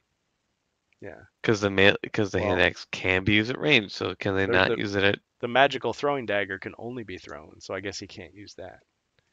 Yeah, and But so already you I mean, get those debates. if you're just taking, well, yeah, it's like whatever. At a I certain know. point, I think Avalon Hill doesn't care because it's like, well, they had Yeah. their intentions, but other stuff they just don't bother to explain it because they know Are we're they just doing going to it do on what we want. purpose? Yeah, they're doing it on purpose. But see, that's the problem is because at what's the fine line between lazy, didn't finish it, and oh, purposely Trying deliberate creative trying to decision, drum up that. yeah, Yeah. to keep the fans appeased because they know that we're never going to agree. Half the people are going to do Yeah. it one way, the other half are going to do it the other. Yeah. And then you got a few people in between who are like, yeah, but what's the official way? The official way is whatever you want. Yeah. I feel Yeah, like there's but that which one is it? always that balancing Whichever act. one you Yeah. want. Yeah, but tell me how to do it. I can't tell you that. Because there are plenty of other companies out there, like That's not allowed in this tournament anymore. It's illegal. It's Fantasy banned. Flight Games or anything that they put out official facts all the time. Yeah. If Clarifications like this is that. But what this tells me though is they are trying to read the room. Enough Yeah. fans are saying, I don't want you to tell me what to do, or I'm going to do it my own way, that's what they say. Because I think if they thought the majority of HeroQuest fans were like, no, we want you to tell us, and there's only one way, then they would do it. They would say, yep, Yeah. yep, here's the Yeah. official way. Oh, good, thank you. You gave me what I wanted, what I was expecting. Because otherwise, it's a tug of war. It's like, well, no, this is my artistic vision, and the fans just rebel against it and just reject it. Mm. Okay, fine, that sucks. Yeah, because not everybody wants, believe it or not, not everybody wants HeroQuest to be a sandbox. A lot of people seem to just want to open the box and just play it. Like this is a Yeah. pre-created adventure. I'm gonna play it, Yep. enjoy it, and I'm done. And move on to the next one. Other people, it's like, well, this is a pretty good effort, good effort, but I'm just gonna like change half this stuff anyway.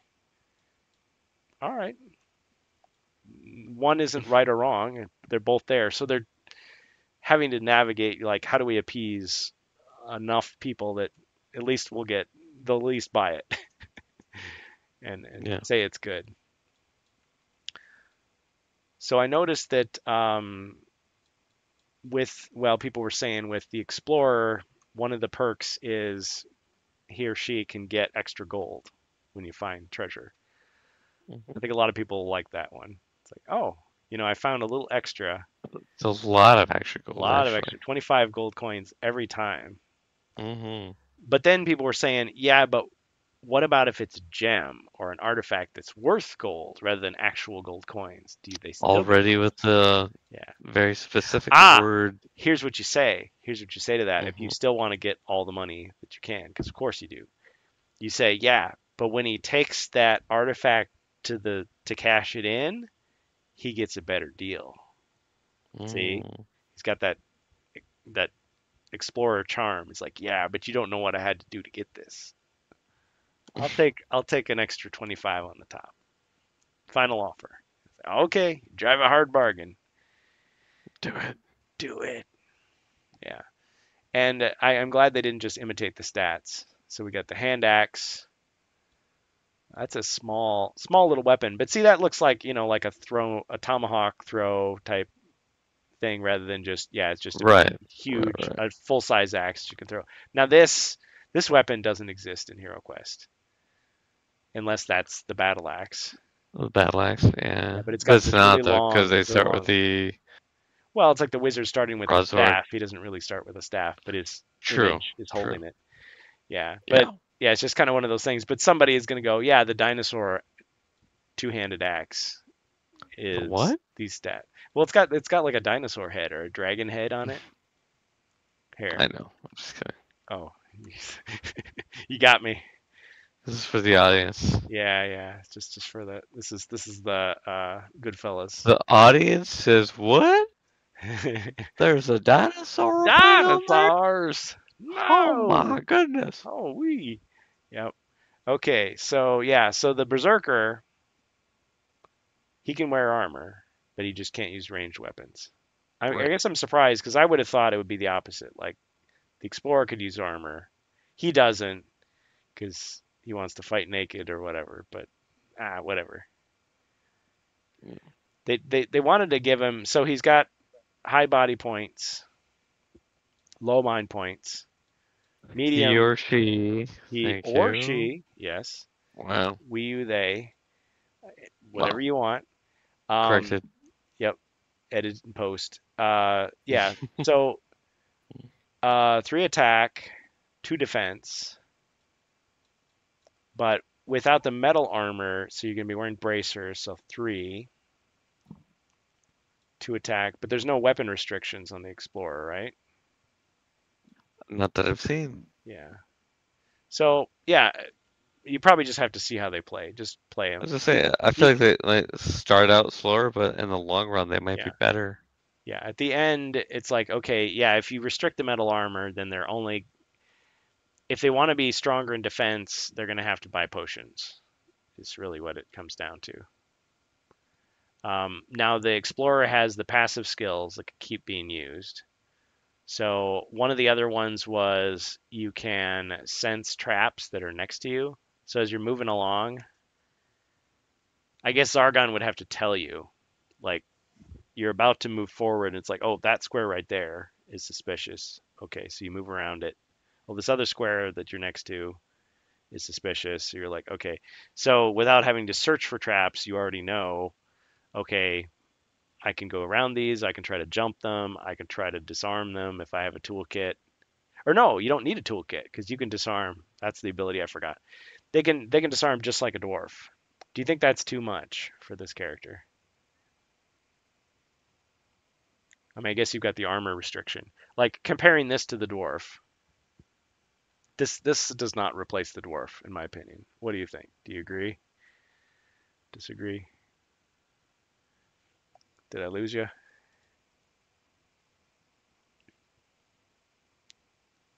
Ribby!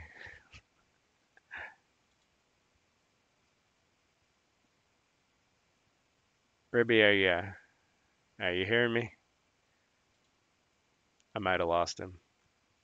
Well, I guess what I'm trying to say with this is I don't think this replaces the dwarf. You could have this side by side with the dwarf, no problem.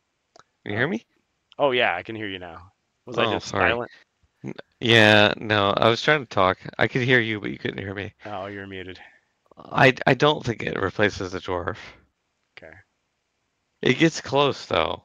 Hmm. I actually feel like the explorer um replaces the dwarf more than the berserker replaces the Barbarian. barbarian. Ah, Only because the explorer has that inherent ability to search traps. yeah. Search. Yeah, a little bit of a drop Okay. on Twitch. Okay. Yeah, I just had a little bit of a drop. Okay. So, yeah, if you do that, if you take these skill cards and just give them to the classic heroes, you're removing the limitations, but you're also not picking up. Well, let's see. Let me look at this again. So the berserker would be gaining a body point. Mind points to stay the same. Hmm. Same attack. So he's probably okay. The explorer would be gaining 2 body points, losing mind points, losing his mind. Hmm. He'd be losing that weapon. He'd just have a short sword. But I mean, a short sword and a hand axe are the same, except you just can't throw one. Right, The berserker would be much more powerful because now he can use a crossbow. But but he can't. Berserker can't though. no, but I'm saying if you took the berserker skills away and gave Oh, them to the barbarian, the classic barbarian. all right, yeah. Now, the berserker skills, I think what one of them, his body points have to be at a certain level. Like he has to be wounded. Then he can use One it. is he has to be 5 or lower, and the other has to be 3 or lower. Yeah. Does one of them actually take away body points, or it just you just at that level? That's the third one. That's not those Oh, two. the damage. So one takes away 2 to perform. One is 5 or lower to perform, and one is 3 or lower to perform. Okay, here we go. Yeah, it's like I need my visual aid. I can't remember. Frenzy. There you go. Oh, So that's on the the left side there, spinning attack. Okay, the one and on then the left that says you yeah, may and lose up rage. to. Yep. 2 body points. Yeah, because I guess I was thinking of like video games. Like I was thinking of Final Fight. You spin around and you lose health, but you Yeah. win. So But no, retaliation no. You can hit 5 or 0, and you can attack back. hit them right back again. Yep. These more than anything, these three remind me of the combat cards. Yeah. And so I think that's really cool. Like a And then tribute to yeah, frenzy is 3 or more. yeah, 3 or fewer 3 or fewer, and then it was like a big area attack. sweeping attack. You hit everyone around you once per Yeah. quest. Yeah. Yep. So are they going to put back? Would you put back the competitive? Like you got to caught me, Mick, caught me. It's just like, Come on. come on. Oh, I was doing Arnold Schwarzenegger imitating Sylvester Stallone. Man, that's a live Yeah. action hero Wow. reference. It's all blending together. Yeah, it is. No, it's not. Yeah. Oh, yeah. So, yeah, it's like you have the one hero like hurt you so that you can use your power. Why not? Crazy. Or it's like Predator. He takes out the knife and he like starts to cut his chest, and then he just Yeah. cuts away and you just hear him scream. Billy, come on. No. No. No. Yeah. Hey, he drew first blood, not the other guy. Hmm. All right. So It treasure bleeds, we hunter. can kill it. That's right. You got time to bleed. Okay. Danger sense. Yeah, this is one that is gonna be a Danger sense. favorite. I Draw want. I want hazard to talk about card. that one. Yeah, go for it. Draw hazard card once per turn, and if it's bad, draw another one. That is game changing for treasure searching. It's once per turn. So if the second card is a hazard, you're stuck with it. You're fucked. But Yeah. At once least per turn, that's huge. you catch the arrow. Ha! 50 per 50? The other one, you Yeah. catch it in your chest. Between that, oh no. Yeah. Between that and the additional You are an expert treasure hunter. gold, Yeah. and on top of that, you can also do the trap Well, disarm. hmm but I That's don't. massive. It Why is. play the dwarf? I don't see this as a bad thing though, because the fact that these are the North American rules once again, base. So Hmm. every room gets searchable for by each hero. So it's not like you're going to exhaust the gold. The next person get it. Now Hmm. you can exhaust the good cards from the treasure deck potentially, but that's another story. But each room, like, so he can get his treasure, the other hero gets his treasure, gets his treasure, gets his treasure, or her. Yeah, the trapsmith. So, oh yeah, we already talked about that. But yeah, this. Why would you do the dwarf? Good question. Because the dwarf would have more body points. I guess it goes back to that desire to just have a simple character. Like, I don't want to have to remember all this stuff. Yeah, I have a better chance of winning. I just want the guy that has high body points and don't have to worry about it. Or, they never mentioned this, but in the European version, picking your character was actually a thing. Like there was a whole process for that too. Like you all roll off, you roll dice. Best roll gets to pick your character first. Second best, da da da da. And each person, it's like pick a hero or Zargon or Morcar. Second one, and then the last person has to be the GM. So you could implement something like that if there was a fear of like competition, like you need to have like, oh man, my first choice is the explorer. Oh, I couldn't get the explorer. Well, fine, I'll be the dwarf then. You could do it like that, assuming you're still limiting yourself to 4 heroes. Yeah, I mean you could do that, but they haven't done that here. No, they haven't. I'm surprised they didn't. Maybe the next quest, maybe First Light will have that. If that's what First Light is like, Yeah. it might be just Like with, really with really with the simple. dwarf, or I'm sorry, with the barbarian, I can see the trade-offs. Hmm. You lose a max body point. You lose the Um, crossbow. you lose any ranged ability, Hmm. but you gain these things. Yeah. With the explorer, I'm like, what do you lose to gain these three abilities? Hmm. So maybe the explorer is Nothing? like the Magus Guard of this expansion. Like Yeah. maybe it doesn't quite Like like it's too like almost too strong. There's no like downside. Trizimite Doug really dug the Doug, explorer, yeah. and How he do I was make just this like, dwarf character weak yeah, at least if you're gonna do anything, he's got a peg leg or I don't know, reduce another one body eye. point? Yeah, One eye, yeah. yeah, it's gambling problem. I mean, Yeah. something. Something like Fear spiders. reduce it in some way that makes it Oh, different than a dwarf. People were saying that the berserker should be like afraid of snakes. Like he freaks out. There you go. He Why did it have loses to be them all. snakes? Yeah, I hate him. Yeah. I That's mean, funny. Zargon, be inspired. Add some of these ideas to your quest if you want to, or better ones. You know, think of little things. Like I swear to you, I pledge. My pledge is you will have an Oh no. opportunity to bribe an ogre with grog at some point. They did not put that in there officially, but they were just begging. If I don't see that, I'm hunting down Avalon Hill personally. That's Yep. not a threat. No, That's a promise. no Pinkerton. It's like it's this we're in the interview space, like we're sitting there and I'm just like scooching Right. down to the other end of the couch, like looking Yeah, like I I pan the don't camera over and just hand a big wad of cash to a dude. yeah, he's got a certain set of skills. Mm, Like no, he's just an actor. Liam Neeson isn't really gonna try to do that.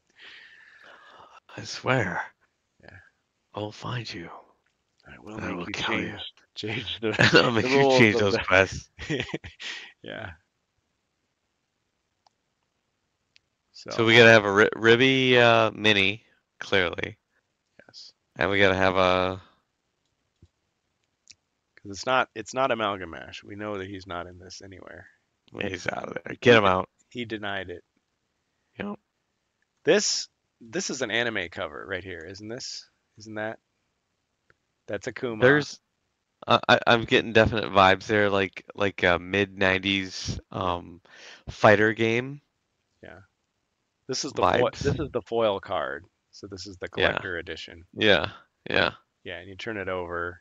I'm gonna take that into a shop in Yeah, 2045 and sell it. get it appraised. Yeah. Yeah. Oh yes, this is that. This was a Ah, very rare yes. run. This Yeah. is an original here. I'm gonna look down here at the copyright stamp. Oh, looks good. Yep. Yep. It's got the original Cheeto dust. Yeah, Great. you did not, you Great definitely did seal. not take this to makeplayingcards.com. No, Okay. no. Yeah, yeah, they would have rejected it because it clearly says copyright never, never not sellable. Do not reprint. Illegal to Mm, reprint. You put that clearly all over your homebrew. What were you thinking? well, shit, man. And by then, what's the technology going to be like? Yeah, Can like we perfectly recreate cards back then, yeah. in that future? We can just Probably.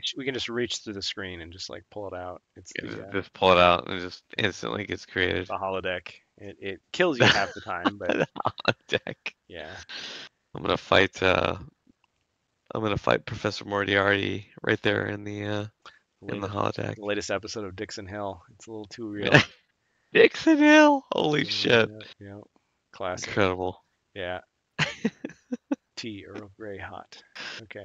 All right. So we got the explorer skills. It's interesting because this looks like a visual representation of the toolkit, and yet Yes.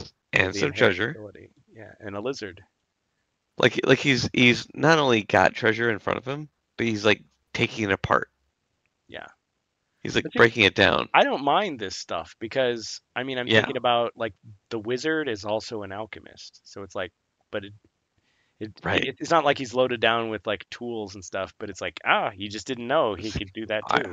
I got these gems over here. I'm gonna It's pull these magical. gems apart and make these into Yeah. this other thing here, and Beautiful that's why thing. I'm getting that extra 25 gold. Yeah. Yep. It's like he's doing all kinds of things he I, didn't know he could do. I'm a fan of any extra images like that we get. Mhm. I have a strong belief that the real unsung heroes of HeroQuest are the porters that follow you through every dungeon and carry all your extra stuff for you. Hmm. They never get involved in the fighting. They just do what they're supposed to do, and the heroes get to be there and look presidential. It's great. They know better. Yeah, Yeah. yeah.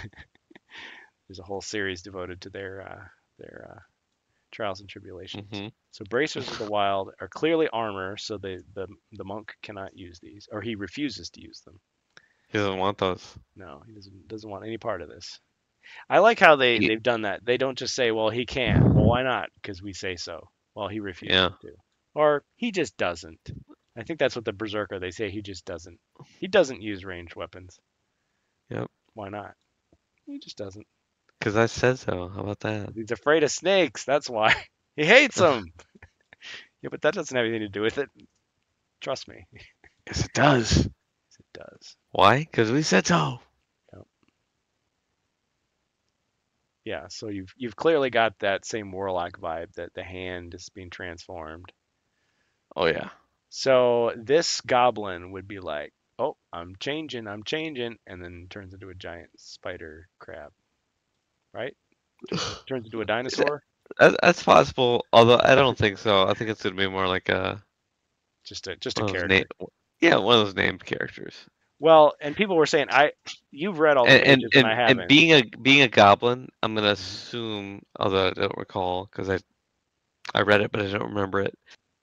There'll probably be a bunch of summons surrounding it, you know. Spawn. Yeah, Spawn and it won't queen. be that tough itself versus the. Just an annoyance. Yeah. What if she turned into this? She turned into one of these creatures. Right on. Yeah.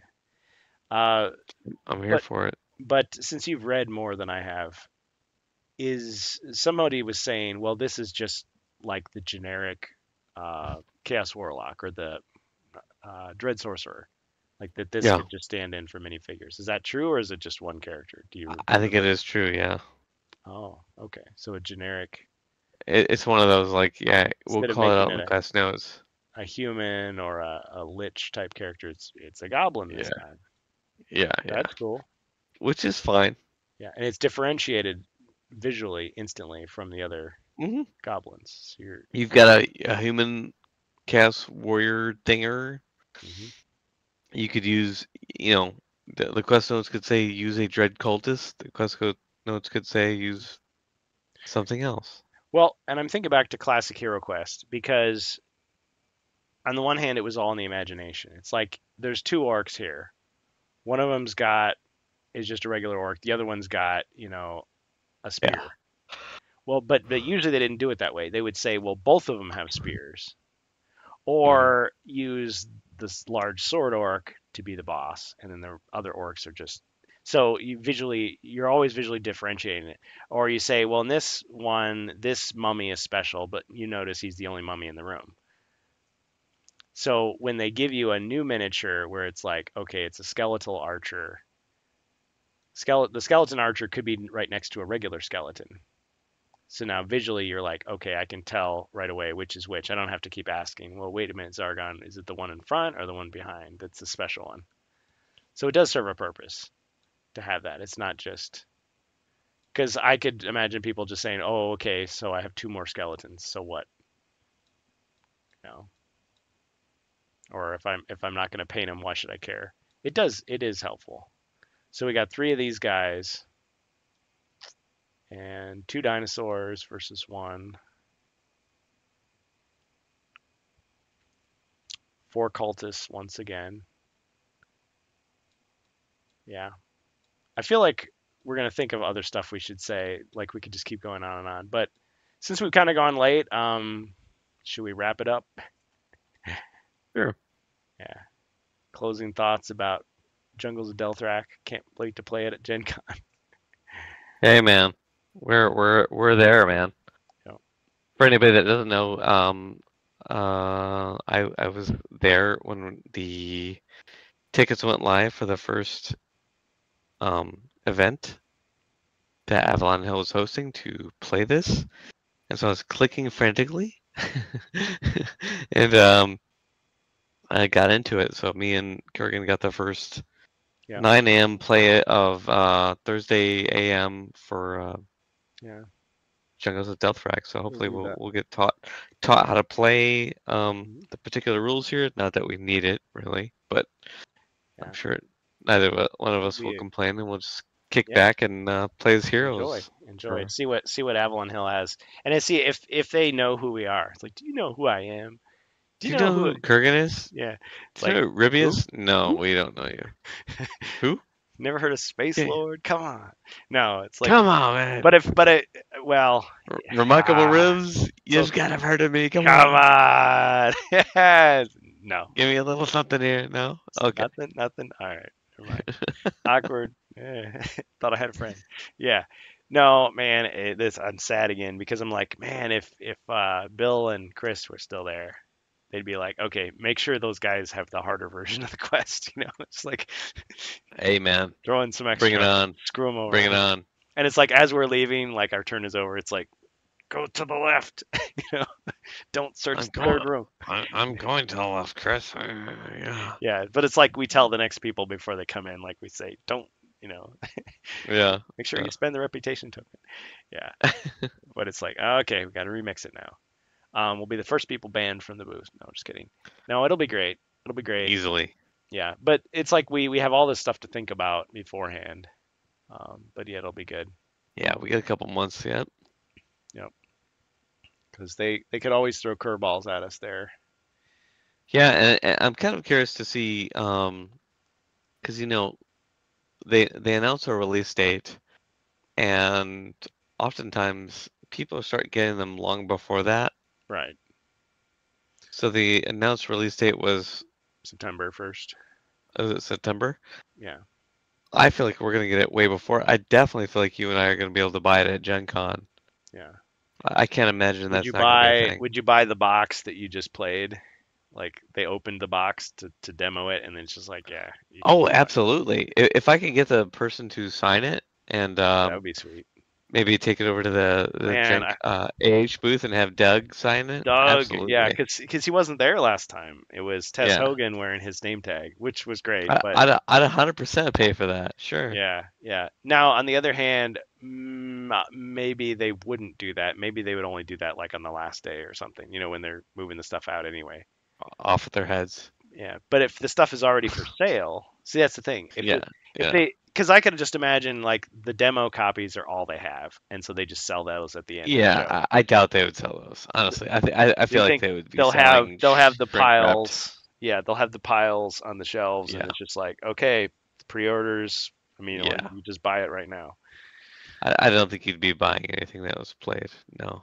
Yeah, because that's at last year's Gen Con, I did witness at least one instance of like the people paid their tickets, they played it, and it's like you can just walk home with it. Like I Okay. don't think they even bought it. It's just like, okay, so you got $135 game Right. for $8, Yeah. basically. Well, The no, exclusive because Ribby copy. each person Yeah. would have paid. So yeah, so for $32, that's a pretty good deal. Yeah, Oh, guarantee I'll be walking around asking about those. yeah, Oh, you want me to hang out here for an hour and I get a free game? Done. yep. I'll wave people in. It's like, come on, Yeah. Right. You want step me to call right some up, people? step right up. Yeah. You want a piece of me? You want to take me down a peg? You've seen my posts on the Discord. You know who you're dealing with. Do you have any idea who I am? The little green man with the fucking ugly face? Yeah, That's me. yeah. I bought your rims and they Yeah. screwed up my game. I Hell yeah, I hate went you. in. I hate you. You are my brother. I loved you. Yeah, You're supposed to use the rooms to defeat the darkness, not join it. join it. You are the chosen one. Yeah, Oh no. it's like I used Mentor Bot and he gave me bad rolls the whole quest. Then he Oh stopped no. working and Kurgan didn't restart the server even though he had the ability to do so. What? See, I gave it to Bohemius too. So Oh, good. Okay. Yeah, I if there's didn't make anybody sure else that would like that kind of that access, link. I'm more than happy to like give it to Yeah. them so they can restart the server if they need to. Yeah, But I it think should be pretty the stable. problem. Wait. All right. Yep. RANTCAST. Yeah. All right. We'll get some Karl Casey going and we'll do our raid if there's anybody out there. Right on. Right on, right on. Yeah. All right, let's get our flames back. All right, thanks for joining us. It's good. Always good.